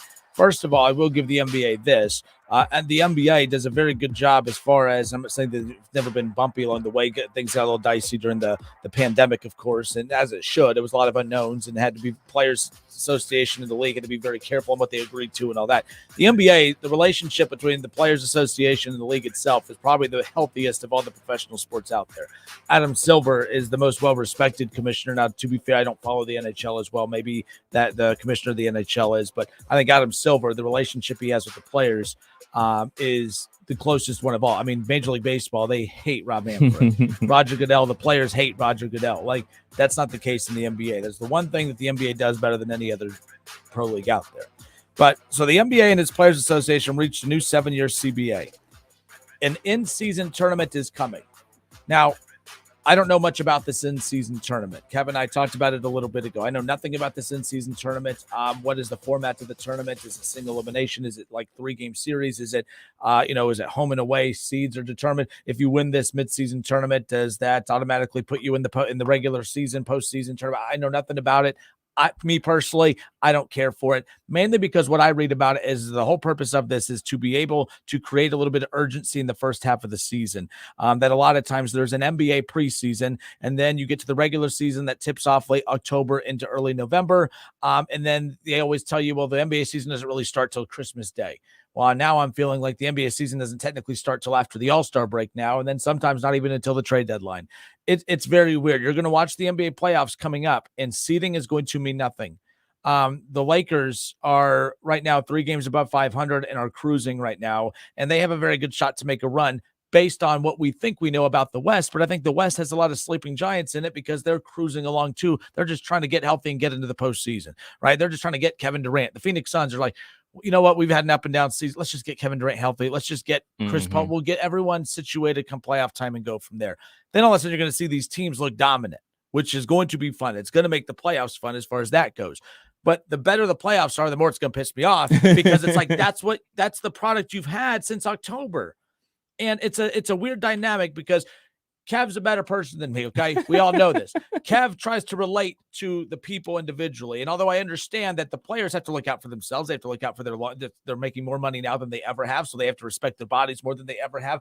But me as a fan, Justin Kidder, the NBA fan, I don't need to care about LeBron's body. I don't need to care about LeBron's money. I need to care about my viewing habits. And I want to watch, and to be fair, LeBron, you can say what you want about him, but he's not although he did that little weird thing after the scoring record where he did disappear a little bit, but it did come about that was a significant injury. He's not really the face of load management by any means. In fact, he would love to be the face of load management, but his team hasn't put him in position to experience load management. This is the conflict that the fans in the league run into. As a fan, I don't need to care about your health. Right. Maybe that makes us bad people, but like the thing is, that's the reality of it. Yeah. As far as like not, they view athletes as robots and they don't view them as people. Well, I know that stinks, but I also feel like that about actors and actresses. I'm watching them. Oh man, that actor was horrible. That guy ruined the movie for me. We don't say easy. That's a human being you're talking about. We don't do that for actors and celebrities. I'm not doing that here. So me and Kev view this completely different because I'm looking at it from a fan's perspective. And from a fan's perspective, I thought, well, maybe basketball is losing popularity in our country. Maybe that's what it is. But then I just watched the women's college basketball tournament. I just watched the men's college basketball tournament. Ratings through the roof for both, higher than they've been in quite some time. I'm like, no, that means it's there. The passion for basketball is still there. But what we're wanting is what the college game's giving us, and that's we're watching passion, we're watching excitement, we're watching guys and gals that appear to give a damn. I'm not saying the NBA players don't, but I'm not perceiving it that way. I don't feel like that's the case. I feel like their rest days and their everything else is more, matters more to them and all that stuff. You had Nikola, I always say his name wrong, Jokic or whatever, Jokic against the big guy from the Sixers and Embiid. That was supposed to be right now, and Embiid looks like he dropped that 52. Yeah, he was dominant, right? There was a chance last week for those two to go head to head. Embiid was fine the game before. There was no talk of an ankle injury. And then all of a sudden he sat out in the matchup against Jokic. And it's like, this is the problem with the NBA. And the NBA should have a problem with it too. They should have been able to brand that as the top two contenders for MVP going head to head. Could it be for a game for the MVP tonight? No, Embiid sat out. I'm not mad at Embiid for say. Maybe he was playing through a banged up ankle injury and they just said, you know what, whatever. We don't want to risk him having a bad performance because of that ankle injury and yada, yada. I don't know. But it doesn't matter because fans don't care about that. Fans care about the product. And every time I tune into a game, I can't wait to watch Giannis tonight. Oh, rest night. Oh, man, Anthony Davis and the Lakers. Oh, no Anthony Davis tonight. Oh, man, Joel Embiid against Jokic. Oh, no, we don't get that. It's frustrating. It really is at the end of the day. The NBA has a problem. My problem with the play-in tournament is that's supposed to be a solution to get guys to care more. So while the tournament might be successful, it might generate ratings. The way I view it, that tournament's there to make these millionaire guys care. Michael Jordan didn't need a midseason tournament to care. Magic Johnson, Isaiah Thomas, all the greats, they didn't need from back in the day, the era that is always competing with today's era. They didn't need anything other than the pure love and natural passion for the game itself to motivate them to go play the game. That's the problem I have. Athletes are different now. There's different motivational factors out there. That's fine. That doesn't change the fact that we always say, well, it's the athletes. It's up to them. It's up to the viewers, though. The viewers, so the athletes are telling us, well, we as viewers are telling them, get your together because we ain't watching. But maybe that midseason tournament will work, and I'll admit I'm wrong. I thought the play-in tournament was kind of silly, but the play-in tournament's saving the NBA right now because the teams that aren't giving it their full effort, like the Lakers all season, now ramping it up. Now the Lakers might sneak into the playoffs now, or at least a postseason tournament to get to the playoffs. They got a big one versus the Clippers tonight. That's for the 6th seed. So you get the 6th seed, you don't have to do the play-in. At Clippers, I'm curious I'm very curious tonight. The fans are going to tell you which one of these teams would we rather see in the playoffs. That's going to be interesting. I'm on the other side a lot with this stuff. You're right. I do see it from a different perspective of you, but I always look at things aren't the way they are forever. So just say, I don't know, we have somebody that's 60 years old listening to the show. The NBA he grew up watching isn't the same NBA as today. So rule changes ultimately help the game move forward. No three-point line till 1988 or 1980. That's the number one shot taken in the NBA today. No dunking. You weren't allowed to dunk in the NBA. They have a dunk contest now. You may not like the dunk contest, but you like when people get dunked on, right? No hand checking. Remember, you could just move a dude with your hands. No more hand checking. Wow, dudes are scoring left and right because you can't touch them. So those are rule changes. Another rule change, the shot clock. I know me and you differ about the shot clock in high school, but guess what? In the NBA, the points per game went through the roof because they made people shoot the ball. So they have guys that can shoot the ball. And probably the biggest change in the NBA is free agency. NBA free agent, you got drafted by a team, you stayed with that team until they didn't want you anymore and they traded you. That's how it used to be. So now NBA free agency is what carries the summer. It's like, where's this superstar going to go? Like 4th of July weekend, we always get some big superstar changing teams. It went down with LeBron multiple times. It went down with Kevin Durant. Like that's like almost like the hot stove league for MLB. So change is not a bad thing. Like you talked about with the play-in tournament, people were up in arms. Like we're going to be having more losers play in the playoffs. And now it's the most watched thing out there. I know the ratings and us being in radio, we look at ratings a ton and, slowly but surely we're realizing, ratings still matter, but they don't matter as much as they did in the past. And a lot of this stuff is digital. And the NBA Twitter is a digital brand. And also, you and I are of a certain age and we have older listeners and everything like that. Knock on wood. Hopefully it don't happen today, but we ain't going to be here forever. So they're catering to the younger audience. The younger audience loves this. And I don't think that necessarily basketball is still at its healthiest place, not only NBA, but college as well, because we talk about people only jumping in the NBA during the playoffs because that's when they really play hard. Well, people don't jump into college basketball until March. So what's the difference? Like people aren't watching, outside of here, the UD and Wright State, they're not watching the whole bunch of other teams. They're not randomly tuning in to the Wisconsin-Michigan game on a Tuesday night. They're not. Whatever. I'll watch Grey's Anatomy instead. Like they're not. But let that be a Big Ten tournament game. Oh, man, it's Michigan and Wisconsin. Winner goes to the Big Ten championship final. They're tuning in. I think we're slowly but surely just basically being programmed to watch the important part. But that's the difference between NFL, MLB, NBA. The whole thing is important in the NFL because it's such a short time period. I mean, NBA runs from October until June?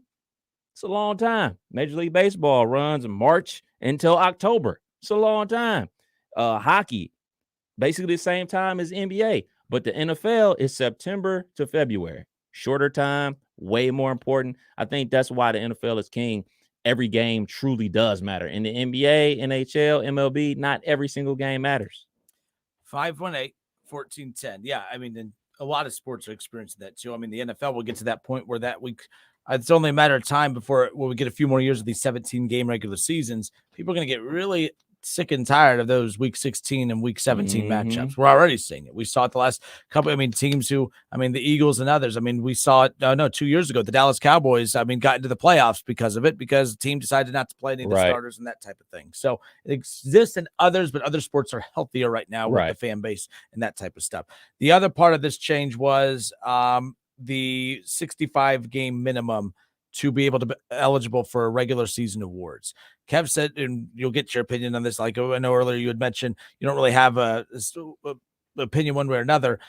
I don't mind this one. I think this one makes a lot of sense because it really puts the pressure on the organizations and the players to really maybe budget their rest days.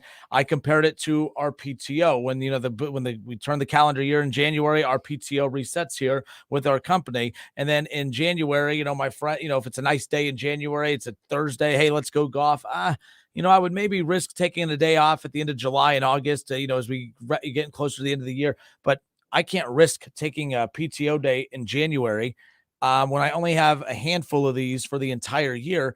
I know I'm going to get sick at some point and have to use those for my sick time or whatever. So it's one of those where I have to balance it and be careful with it. Well, so the NBA, for instance, 82 game seasons, you have to play in 65 of them. That means you have 17 games to be injured for, to rest, to not play back-to-backs and that type of thing. So I think players will become a little bit more aware of, okay, I got 17 games to work with. Right. And I'm probably going to have maybe 2 ankle sprains where I miss 4 to 5 games this time. And then maybe 4 to 5 games 2 months from now with another ankle sprain. Okay. So that puts me at 8 to 10 games. Now I got 4 more games to work with. I don't know if I can afford to take those 4 days off because I played a game last night. I don't know if it's smart. I think that's going to help. I think that's going to put the teams and players in a position where, man, I'd really hate to lose an MVP because I decided to take some off days this year, not accounting for the possibility of injuries, which will happen in an 82-game season. So. Yeah, I mean, there's always going to be a backlash to all type of rule changes, and something I can definitely see happening because this is masterminds at their finest. Embiid checks in for a game, the timeout goes right to the bench. I tried to tough it out.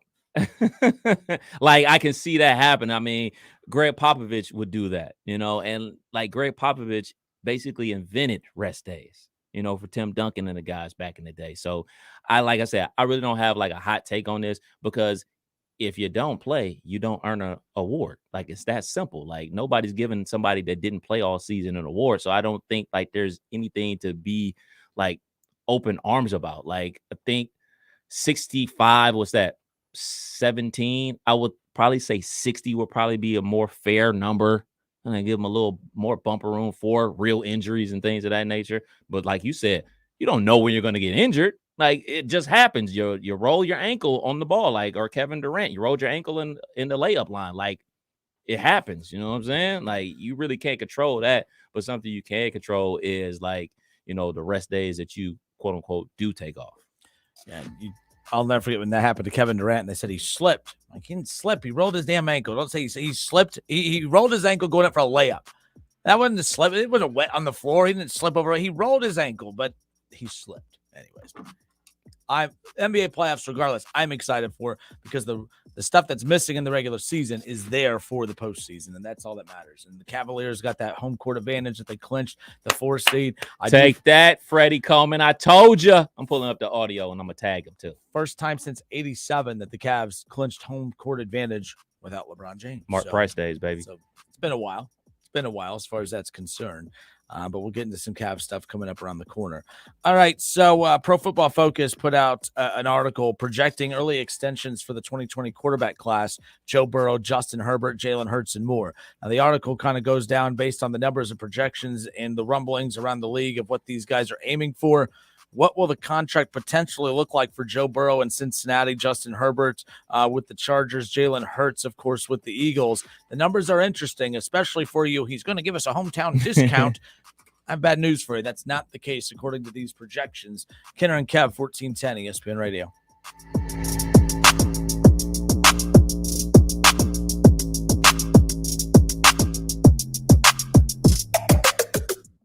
Listen, stream, watch. It's the Justin Kinner Show with Kev Nash right here on Dayton's ESPN Radio, 1410 Wing AM. ESPN 1410 Wing AM weather. Forecast: showers and thunderstorms likely tonight. Some could be severe. The overnight low at 45. Chance of some severe storms, and then partly sunny by Thursday afternoon, a high 57. Friday, partly sunny and 60. I'm Rick Schremp for 1410 ESPN Radio. Don't put it off any longer. You know it's time. Time for a bathroom upgrade by Bath Creations. Bath Creations is a leader in bathroom renovations, providing the very best value in bath and shower remodeling, and proudly made in the USA. With Bath Creations, you get a beautiful modern bathroom that's safe, comfortable, and affordable. Attention first responders, veterans, and active military. Save $500 off your purchase right now. Visit Poe Avenue in Dayton or online at mybathcreations.com and upgrade today. This is an important notice to consumers facing $10,000 or more in credit card debt, medical bills, or other unsecured debt. You may not be required to pay it all back because there are special programs now in effect that will significantly reduce the amount you will owe if you qualify. This is not bankruptcy or a debt consolidation loan. These programs, which the credit card companies like to keep secret, exist to aid American consumers struggling with overwhelming credit card debt by offering tremendous savings and real debt relief. Accredited Debt Relief has established a special hotline for you to call and learn what savings you qualify for. They've helped qualify consumers with over $1 billion in debt and are A+ rated with the Better Business Bureau. So don't wait. Get the relief you need during these hard economic times. For this free information, call the Accredited Debt Relief Hotline now. Call 800-658-4848. 800-658-4848. That's 800-658-4848. For adults with moderate to severe plaque psoriasis who are candidates for systemic or phototherapy, now there's Skyrizi, risankizumab Riza, a prescription-only 150 milligram injection. With Skyrizi, 3 out of 4 people achieve 90% clear skin at 4 months, and Skyrizi is just 4 doses a year after 2 starter doses. Nothing and me go hand in hand. Nothing on my skin, that's my new place. Nothing is every day. Don't use if allergic to Skyrizi. Serious allergic reactions and an increased risk of infections or a lower ability to fight them may occur. Before treatment, your doctor should check for infection and tuberculosis. Tell your doctor if you have an infection or symptoms, such as fever, sweats, chills, muscle aches, or cough, or if you plan to or recently received a vaccine. Nothing is every day. With Skyrizi, you could achieve 90% clearer skin. Ask your doctor about the #1 dermatologist prescribed biologic in psoriasis and visit skyrizi.com or call 1-866-SKYRIZI to learn more. Contact Ohio 811 before you dig. Ohio811.org will notify the utilities to mark underground lines. Dominion Energy of Ohio, Centerpoint Energy, Duke Energy, and Columbia Gas remind you to know what's below. Add even more curb appeal to your home with a visit to Snyder Brick and Block and Snyder Hardscapes. From stone, brick, aggregates, and topsoil, Snyder is dedicated to assisting with your next home improvement project. Visit our 2 large Dayton showrooms at 2301 West Dorothy Lane and 1733 Industrial Estates Drive for expert advice. If your project needs patio building products like flagstone, pavers, and retaining walls, we've got you covered. Visit us in person or online at SnyderOnline.com. Snyder Brick and Block, where quality makes the difference. Hi, hon. Want to tag along to the grocery store with me? Sure, but I just filled up the car with gas, and with those prices, we got to be careful with groceries. It's crazy. It's gotten so expensive. But good news. Tina told me about this great app called Upside that pays you back big time just for using it. She said with the Upside app, she earned serious cash back on groceries and gas. Wait a minute. Are you saying that we can actually get paid back real cash when we use the Upside app to buy gas and groceries? Yep. Tina said they made around $200 already. Wow, finally something that pays us back money instead of costing us more. I'm downloading the free Upside app now. Download the free Upside app to earn real cash back every time you buy gas and groceries. Cash out anytime right to your bank account, to PayPal, or an e-gift card. Just download the free Upside app and use promo code MORE7 to save an extra 25 cents per gallon on your first fill-up. Remember, use code MORE7 to save an extra 25 cents per gallon on your first fill-up. Cashback is not available on gas in New Jersey and Wisconsin. The Dell Technologies semi-annual sale starts now with savings on select PCs powered by the latest 12th Gen Intel Core processors. Plus, get deals on accessories and free shipping. Call 877-ASK-DELL. Dayton sports fans, for more local sports content, make sure to subscribe to Dayton's ESPN Radio YouTube channel. And don't miss the Miami Valley's only local sports talk show, The Justin Kinner Show with Kev Nash, weekdays from 3 to 6 p.m. on 1410 Wing AM.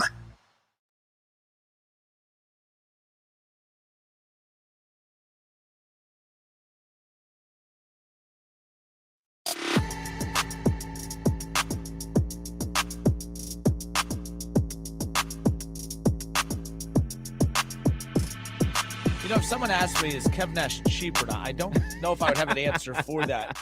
I've really thought about it. I don't think so. Mr. Shoe Collector over here, by the way.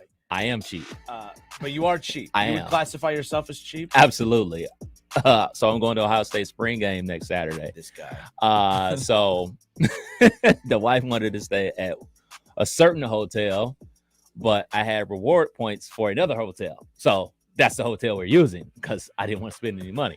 And then obviously we need tickets. And I mean, we are the home of the Buckeyes, but I guess they don't give out free tickets to the home of the Buckeyes here in Dayton, Ohio. So I'm looking at tickets, and A-Deck tickets are only $45. I mean, A-Deck, I mean, you're right there in the action. But general admission tickets are $7, and it's every man for himself. And I told her, I was like, oh, we're going general admission. She gave me the look of death, like, you cheap SOB. Now, hold up. So now I've been to one spring game. Never been. Now, to be fair, I don't know. So I saw that Colorado, their spring game sold out. Right. Like you could tell, like there's a completely different vibe over in Boulder, Colorado, or wherever the hell it is. But nonetheless, obviously primetime has that place just buzzing about football right now. Ohio State, I mean, that's not going to be a full shoe. Like it hasn't been close to a full shoe for a while. I mean, so It is funny how stingy they are with those tickets, but what a lot of people do, so these tickets go on sale, general admission for $5, and then these guys will go and they'll swoop in and they'll buy hundreds and hundreds and hundreds of these, and then they'll just flip them and sell them for even just $7. And the resale value of these, and of course I'm coming across this, but Kev Nash, before we went on the air, let's talk about literally just quiet here, about to go back on air, and Kevin goes, maybe I'll just wait to hold off on tickets until the day of the game to get them cheaper. They're $7. Hey, now, man, to be fair, this if you're is how the looking to rich get stay the richer. closer, so what we're going to do, we're going to start a GoFundMe.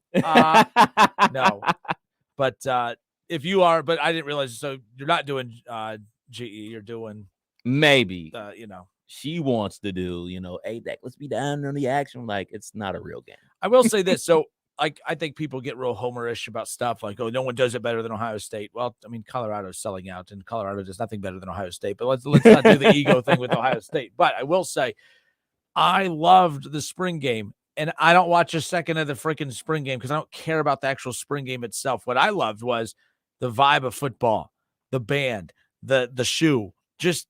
It's Ohio State. Like, I loved it. I love the spring game, going to it. I've only been once. I need to go again. Tickets are expensive, though. But no, I have people all the time like, I'm going to go to the spring game. I'm like, well, there's a lot of people that are against going to the spring game, and then you tune in, you see how many people go to the spring game. I love the spring game, and here's why. I didn't grow up with a lot of money. My family and I, we didn't grow up with a lot of money. And my family and I, we've tried desperately to find a way to go to Ohio State game together. We just all, at one time can't collectively afford for everyone to go at the same. The spring game, though, don't worry. Mom and Pa, I got this. I'm going to splurge on the whole family tickets. I'm going to get everyone's tickets, So, no. But seriously, for some families, that is the case. You can't afford to go to an Ohio State game because they charge you an arm and a freaking leg to go watch Nobody State University or some MAC school. Everyone knows how much I love the MAC. So that's kind of where I'm at. Like, don't hate it. It's not to hate. It's an experience. You go. I mean, people go to Reds games and the Reds are horrible. And for me, I go to Reds games because I love the ballpark. I love the ballpark experience. That's kind of how I feel about the spring game, nonetheless. But. Oh yeah, I mean, you're 1,000,000% correct because I don't even know how much Ohio State game day tickets are from Ohio State because you can't get them. Nope. The only way you can get tickets are on the resale market. And, we live in a capitalistic society. So people are going to charge an arm and a leg. Just ask everybody out there that wants to go see Beyonce or Taylor Swift. So I'm not knocking those people. It kind of is what it is. And I don't knock people that go to spring games. You should go to spring games. It looks like a fun time. Be my first experience going to a spring game. I knock people that watch the spring game, though. I laugh at those people. So watching spring football is worse than watching preseason football. But this is why Ohio State's a cult. I'm a part of it, baby. Yeah, no, like sports in general is all cult-like. Let's be clear. People brand themselves with tattoos. I mean, let's see. I mean, we all have little songs that we sing to in honor of our team. I mean, it's like a lot like church. I'm just saying. Can't wait to sing it. Can't wait. I'm not. Or are they going to sing not it after for the game? Church or against church? I'm just kind of in the middle. But I will say, with this major egg shortage in our country right now, we're going to all celebrate Easter coming up. We're going to go buy a bunch of eggs and just flaunt our wealth and just hide them. Ooh, I just found some A-Deck tickets for only $15. Really? Winner chicken dinner. There it is. It's a big day for Mr. Yeah. Happy wife, happy life, bruh. Here's the deal, too. If you tune in, I'll never forget Joe Burrow did not lose the starting job for the Buckeyes in the spring game. I'll never forget that year when it was Dwayne Haskins against Joe Burrow in the spring game. And people are like, man, Joe Burrow's going to have to play real well today, blah, blah, blah. No, nobody won or lost the job in the spring game. That was already at that time, Urban already knew what was up. You know what I mean? No, nothing. I don't know. There's nothing that is decided in the spring game at all. Nothing. It is simply an extra opportunity for them to get a practice in, to be able to play in front of Buckeye fans in general. I mean, How cool is that to do in April? There's some thunder in the background. Storm's coming. So nonetheless, Stormy's coming. So, but either way, but nothing's determined in these spring games. She got in town yesterday. All right. Kidder and Kev here on 1410 ESPN Radio, 518-1410, 518-1410. But you did see that Colorado, they sold theirs out, right? Yeah, I saw that. First time ever. That's pretty cool. It's just the buzz and the excitement and all that. I do worry about the Deion effect. Not the Deion effect, but I do worry about like how aggressive the Deion effect is taken over. And the only thing to keep things hot is to win. Yeah. They're not going to win a lot of football games this year. And the thing that's tough to do is it's easy to get everyone to buy in now. Yeah. It's tough to do to keep the locker room intact when you're losing games and players get down on themselves. And then players get frustrated because practices get hard and it's grueling. And then it's a long season, folks. I mean, what is August through basically end of November? I mean, if you're good all the way to the end of December. So it's tough. Like, I just feel like if they are not, like, I don't know. I think they're going to be a 500 team if they're lucky. I don't think they'll even be bowl eligible. That's the concern. And can he handle that? Like, Deion can talk a game. He could talk a big game. He can work a room. He can command a room. He's killing it in recruiting. But like, as we're seeing now, Kev, with this transfer portal and everything else, players have options. They have options quickly. And it's like, I just think it's going to be tough to really build a foundation and a base because everyone wants it to be immediate and it's not going to be. And when things aren't immediate, fans get impatient. The players on the current roster get impatient. The thing I'm most fascinated about this upcoming season is, can he keep it together? Can he keep the momentum going even through losing? That's going to be the big thing. A year from now, I wonder if Deion will be as shiny as what he is right now. They got nowhere to go but up. They were 1-11 last year. They were 1-11 last year. So if they get to 500, that is a victory into itself. I think they're going to win somewhere between, they'll probably win about 5 games this year. And I think that's a victory. They've done a major overhaul of the roster with a whole bunch of transfers. And that's kind of like, if I'm a coach, the cool part about hitting the transfer portal, you've hit the transfer portal already once.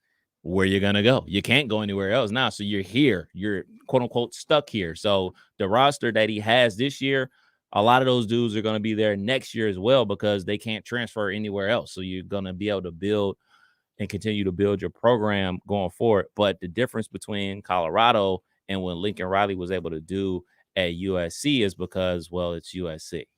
You know what I'm saying? Like their cupboard wasn't bare as it was. They had some talent on the team, and then you drop in Caleb Williams, and then you drop in Jordan Addison, then you drop in Travis Dye from Oregon, you drop in offensive lineman. Like, all right, now we're cooking with some grease here. So I don't necessarily believe that they've had that type of talent influx at Colorado, but I definitely think they're more talented than they were last year.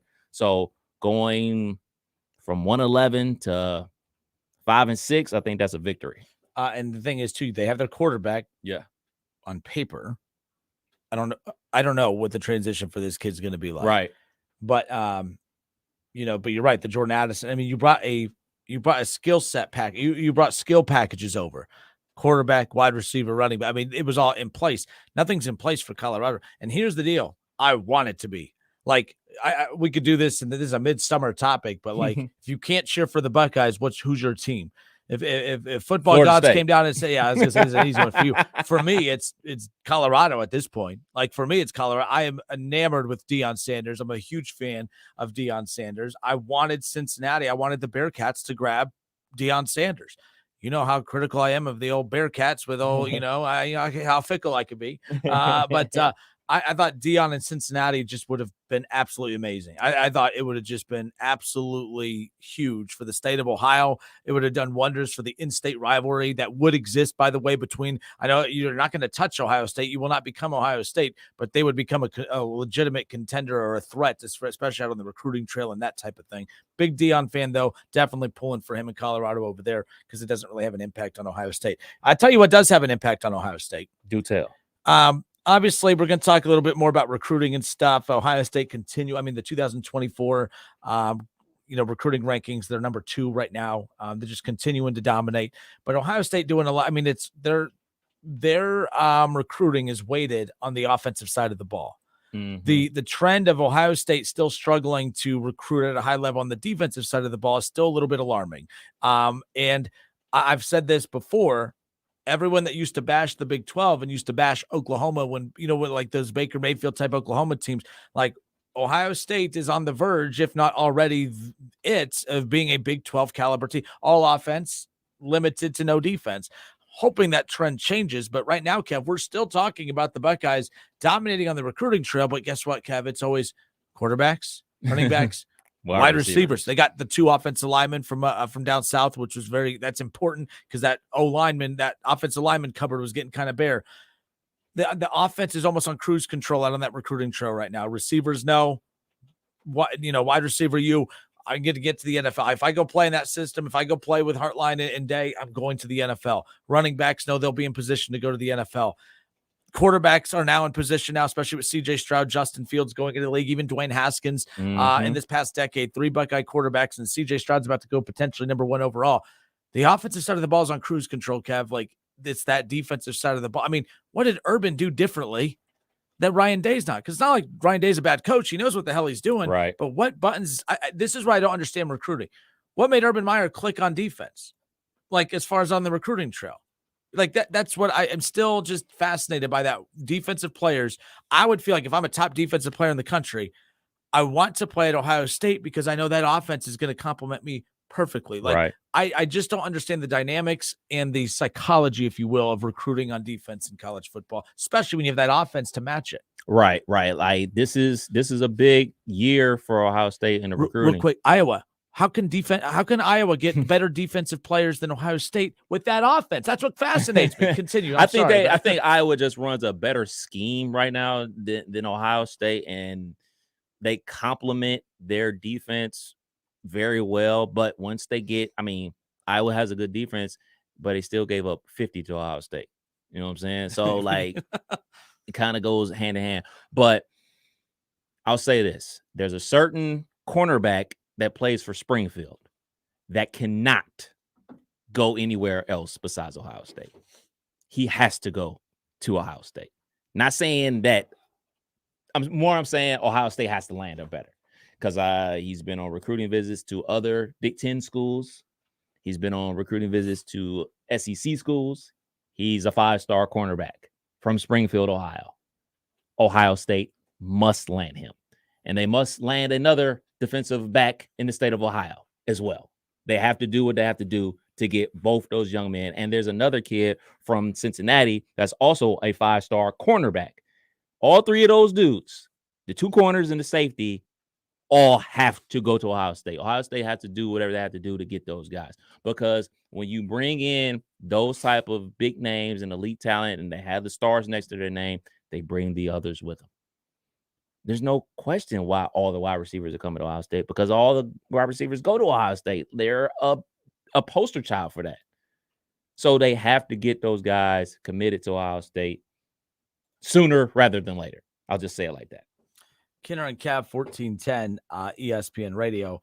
And like Brian Hartline, and there was an article that came out recently. Let me pull this up just so I can reference this. But he had just addressed his future, of course. Like he doesn't, he's not actively looking to leave Ohio State. He does envision at some point, coaching in the NFL, whether it be position coach, coordinator, whatever it is. Already the coordinator, of course, for Ohio State, offensive coordinator for Ohio State. But he does envision going to the NFL at some point, which is an interesting talking point as far as that's concerned. But I know this might be fringe hot take-ish, if you will, but I'm of the belief right now that, and I think he does a fantastic job, but is he being overpropped, Kev? Is he being not overrated? That sounds a bad connotation to it, but like, I do feel like this offense has been on cruise control even before he got there to take over when Zach Smith was there, it wasn't like, we don't sit there and we didn't prop Zach Smith up to be this guy that was just, WRU, wide receiver U. And then, but they were continuing to bring in top wide receivers. Now they've upped the game a little bit, but I also think that it's been a direct correlation with the flow of the offense. I think Ryan Day, it is weird to me, and I think it's because he's a former Buckeye. I think that's really what this comes down to. We're enamored with former Buckeyes, and we're giving him all the credit in the world and Brian Hartline for all these wide receivers coming here. But I'm here to tell you, it sounds like I'm taking a shot, but I'm not. But it is amazing, and I've talked with some former players and others who do feel like he's being propped up a little bit too much. Like, what was the point of giving him the offensive coordinator tag if he's not going to be calling plays? Like, what was the point of that other than to keep him from going elsewhere? Mm-hmm. But the idea of, other schools, if they pluck him away, would be to be an offensive coordinator or a head coach. But if you can't call plays or don't know how to call plays, then what the heck's the point? I just feel like with wide receivers in Ohio State, they're on cruise control because they're seeing the quarterbacks that are coming in. They're seeing the wide receivers that are going to the NFL. They see the quarterbacks that are going to the NFL. They see the points that are being put up.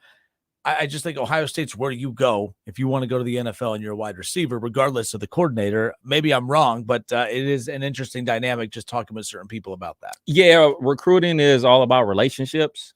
And I know that Heartline obviously has great relationships with all these guys. And when your position group balls out of control, you're going to get the props because it's your position group. Like when the Bosa brothers were wrecking shop, when Chase Young was wrecking shop, all we heard about was Coach Larry Johnson left and right because his position group is going crazy. That's what happens when Ohio State, when Marshawn Lattimore, when all the DBs were balling out of control, when you had Lattimore and Damon Arnett go in the first round, all we did is hear about Kerry Combs. And then the defense started stinking. Then we got Kerry Combs up out of here. Jeff Kuda. And so when your position group is going first round left and right, you're going to get the praise. You're going to get the props because you're delivering. You're getting said guy to commit to school. And then said guy is doing exactly what you told head coach that said guy was going to do. So absolutely no problem with it at all. No problem with it at all. Coach is a good example, though. That's a defensive example of, you're right. He was the Brian Hartline of the defense, where Ohio State could do no wrong with cornerbacks. It was, oh man, these cornerbacks are coming here because of him. But then they moved on from him. They blamed him for everything when really, as you're seeing, it wasn't Kerry Combs. It wasn't Kerry Combs that was the problem. He wasn't the solution. But like things change and they change fast. But I mean, it's interesting following the quick ascension for Brian Hartline as he's moved up that ladder pretty quickly. But something you sent me, and I see that there's some, Bucknuts analysts that are tweeting this as well. Jay Book just talked about the discrepancy in recruiting budgets. Like this isn't an NIL conversation. This is simply money that actually could be forked over by the university itself. This is where you have to so it's impressive what Ohio State's doing because they're doing more with less. But Kev, how about this? The discrepancy in Georgia's recruiting budget compared to Ohio State, how wide do you think it is? Double. All right, that was boring. Yeah, double. All right. So Georgia's recruiting budget is $4.5 million compared to $1.2 million for Ohio State's. That's the recruiting budget. Now, I don't know. This is another thing. I always admit when I just don't know something. I don't know how you calculate the recruiting budget when you are sitting down as a football program and you are creating budgets for that year or biannually or however you do it. Why is no one else speaking up harder about? I mean, recruiting is the lifeblood of all of college athletics. And when you are the Ohio State University and you are printing money, there is no reason, Kev, why the team that just beat you in the college football playoffs should be having a recruiting budget that's double than yours. I don't understand that. And for those who think it's not a big deal, maybe it's not, but at the same time, I do think it is, because if Georgia could spend that much money, Ohio State could spend that much money. I don't know how the recruiting budget necessarily works and how it goes about coming together, but it is odd to me, Kev, that there's that big of a discrepancy and that there's a gap between Georgia's recruiting budget and Ohio State's. 4.5 mil to 1.2. Yeah, that's a lot. I mean, I just guessed double, just kind of basically off your tone. But that is quite alarming. And like you said, I don't know how you calculate that number, but you definitely need to be spending more. You definitely need to spend more to continue to get the players, right? And I would imagine it would be more for Ohio State because they're traveling further. I'm assuming that goes into the recruiting budget, travel, right? Because not all the players on Ohio State are from Ohio. They go to California, they go to Texas, they go to Georgia, they go to Florida, they go to all these places. So, I mean, those jet miles got to add up, right? So that's another good point, though. But the thing is, Ohio State's obsession with recruiting in state now, and this is why, I've always said this, I always defended Urban Meyer on this, not Zach Smith. I always defended Urban Meyer on the approach of he would have token recruits in Ohio, that he would recruit Ohio. He would recruit athletes in Ohio. And that's what they would refer to, he would do the token recruiting trip where it was just, and I know the word token has another meaning and that's not what this is. So just to clarify that, just to be clear, but it would be just to appease fans in the state of Ohio, would recruit certain players in Ohio that had no true intention of actually coming to, or of them bringing them to Ohio State. Right. It was just to appease those that would feel like he needed to recruit Ohio more. But Urban Meyer didn't care about that. He was going to put the best team together, and it didn't matter if it was from Texas, California, Florida, it didn't matter. And I was a big fan of that. Ryan Day and this staff, they love the state of Ohio. And that was something that Ryan Day made a point of emphasis on, is that they were going to make Ohio more of a point of emphasis. And maybe that's why they don't need as big a recruiting. Now, you're saying, yes, they do go recruit all over, and I agree with that. But maybe it's because they've put more attention to recruiting there. I would have to go follow Georgia's recruiting to see exactly what's the percentage of time and attention and players from their vicinity, if you will. Driving distance. They just drive to Atlanta, so that's like a 90-minute drive. Now, Day is like I've heard more of Ryan Day's presence in our city, a lot more than I ever heard of Urban Meyer's presence in our city. Now, again, it's ebbs and flows. The talent is high right now. I can't give examples of guys that maybe Urban should have been here visiting back in the day either. But I do every time I hear Ryan Day's name all the time, as far as being here and in person recruiting and watching and just kind of following along. That's what's interesting to me. But I am fascinated by that aspect. I didn't care where you got the talent. I'm not a big fan of, we have to recruit the state of Ohio. Even if it means taking less talented kids to appease the fans. Like, go get the best talent. We'll win national champ. I don't care. I'd rather watch you win national championships without one kid from Ohio than to get beat in the playoff or not make the playoff with an entire roster full of 4 and 5s from Ohio. Just get the best talent that's out there. Yeah, absolutely. You want to get the old school Jim Tressel method. We're going to get the best players from Ohio. We're going to put a fence up around Ohio and get our best players and get the other players too. And that's kind of like where it changed with Urban Meyer. Like Urban Meyer said, we getting the best, period. And that equated it to a national championship. The funny thing is, not only did Jim Tressel's method work of saying we're going to get the best players from Ohio and sprinkle the rest in from across the country, and then Urban Meyer comes in and says we're just going to get the best players from everywhere, they both only got one championship. And I use the word only in quotation marks. Ryan Day's still looking for that championship. Coming soon, baby. Should have been last year. You could have, especially with that TCU matchup. Woofa. Okay. Last thing here for this part of the show. Kenner and Kev right here on Dayton's ESPN radio station. So, Kenner and Kev back with you here on Dayton's ESPN radio station. The Reds and the Cubs game from earlier postponed to September.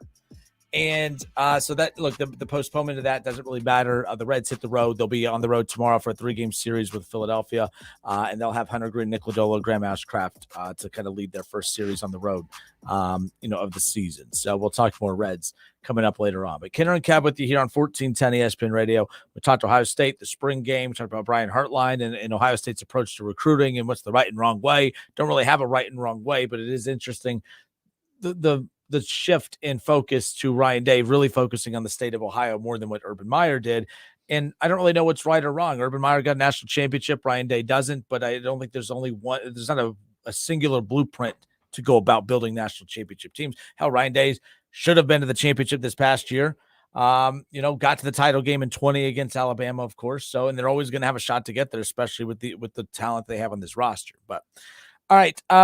Back to the NFL real quick. Pro Football Focus, Kev, projecting early extensions for the 2020 quarterback class: Joe Burrow, Justin Herbert, and Jalen Hurts. Now, this is, again, Pro Football Focus.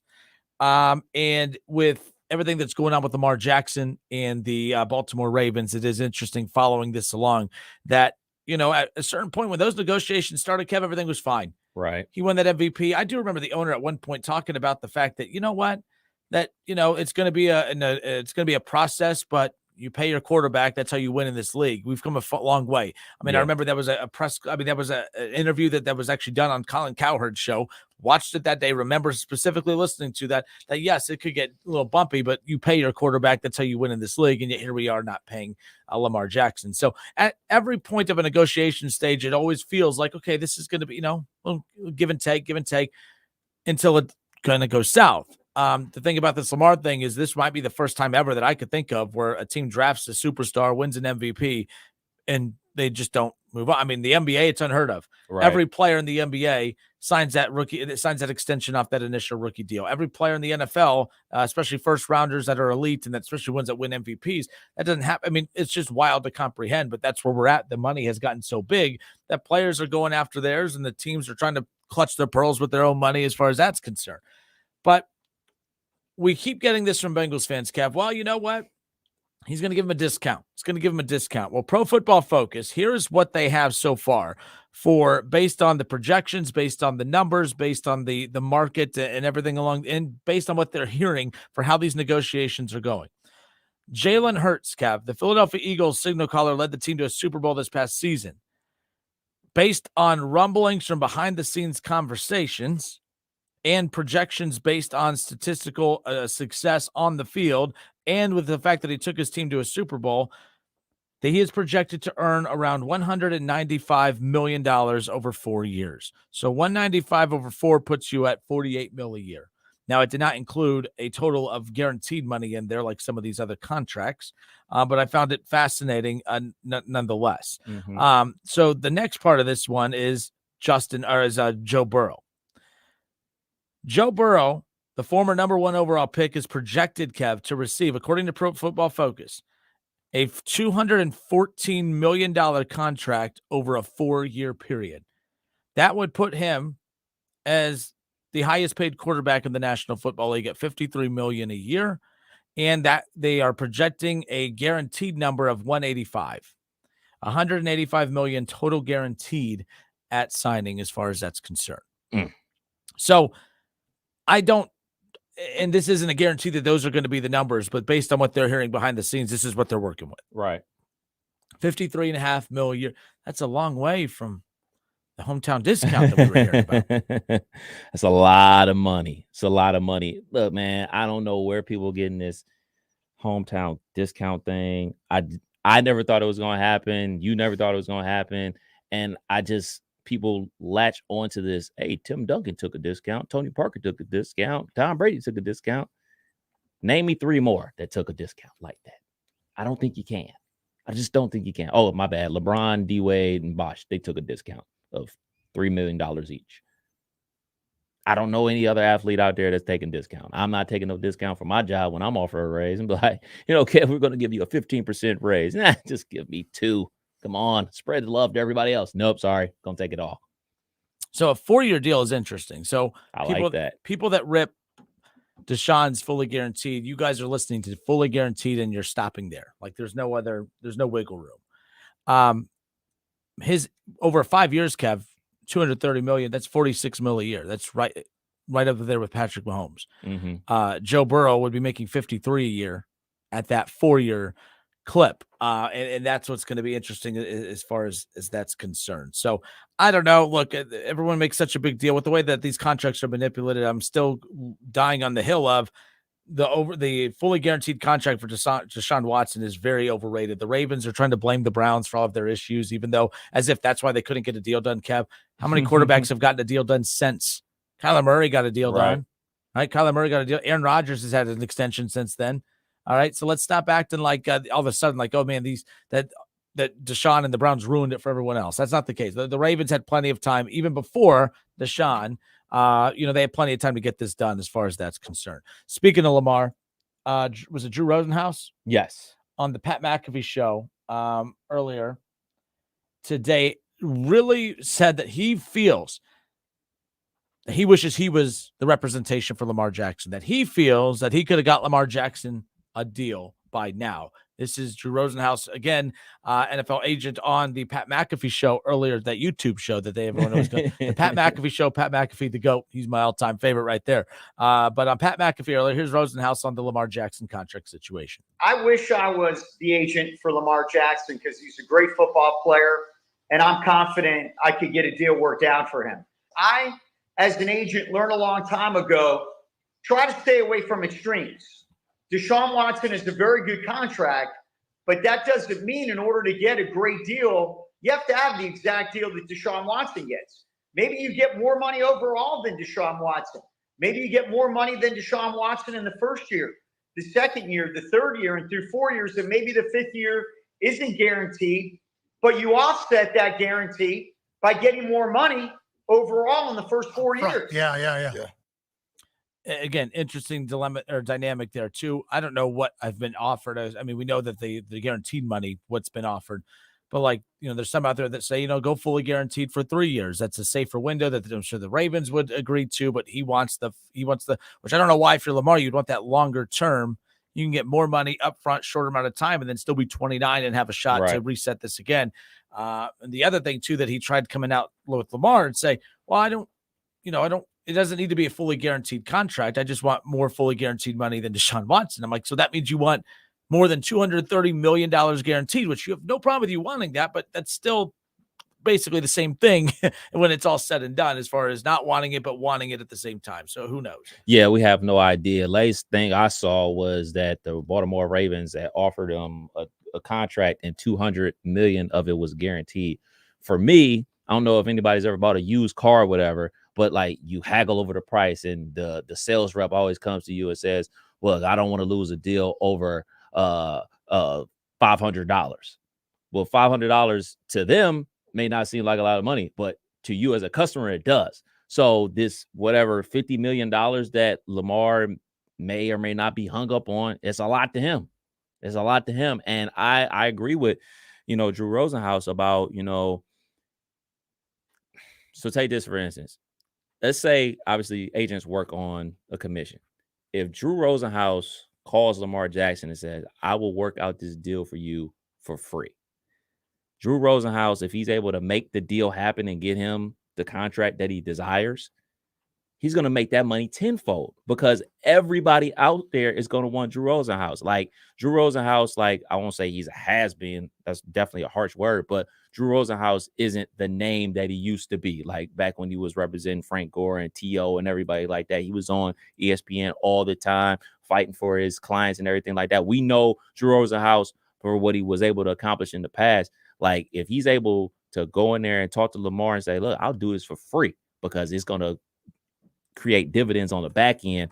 If I'm Lamar, I would do it because I mean, he's been able to do it in the past. I mean, he was able to get T.O. big time contracts after doing sit-ups in the driveway. A little bit of a pro bono work. Yeah. Great word, Kenner. Great word. Pro bono work if you're all Drew Rosenhaus, nonetheless. Kenner and Cap, 1410 ESPN Radio. We'll be right back. Got time.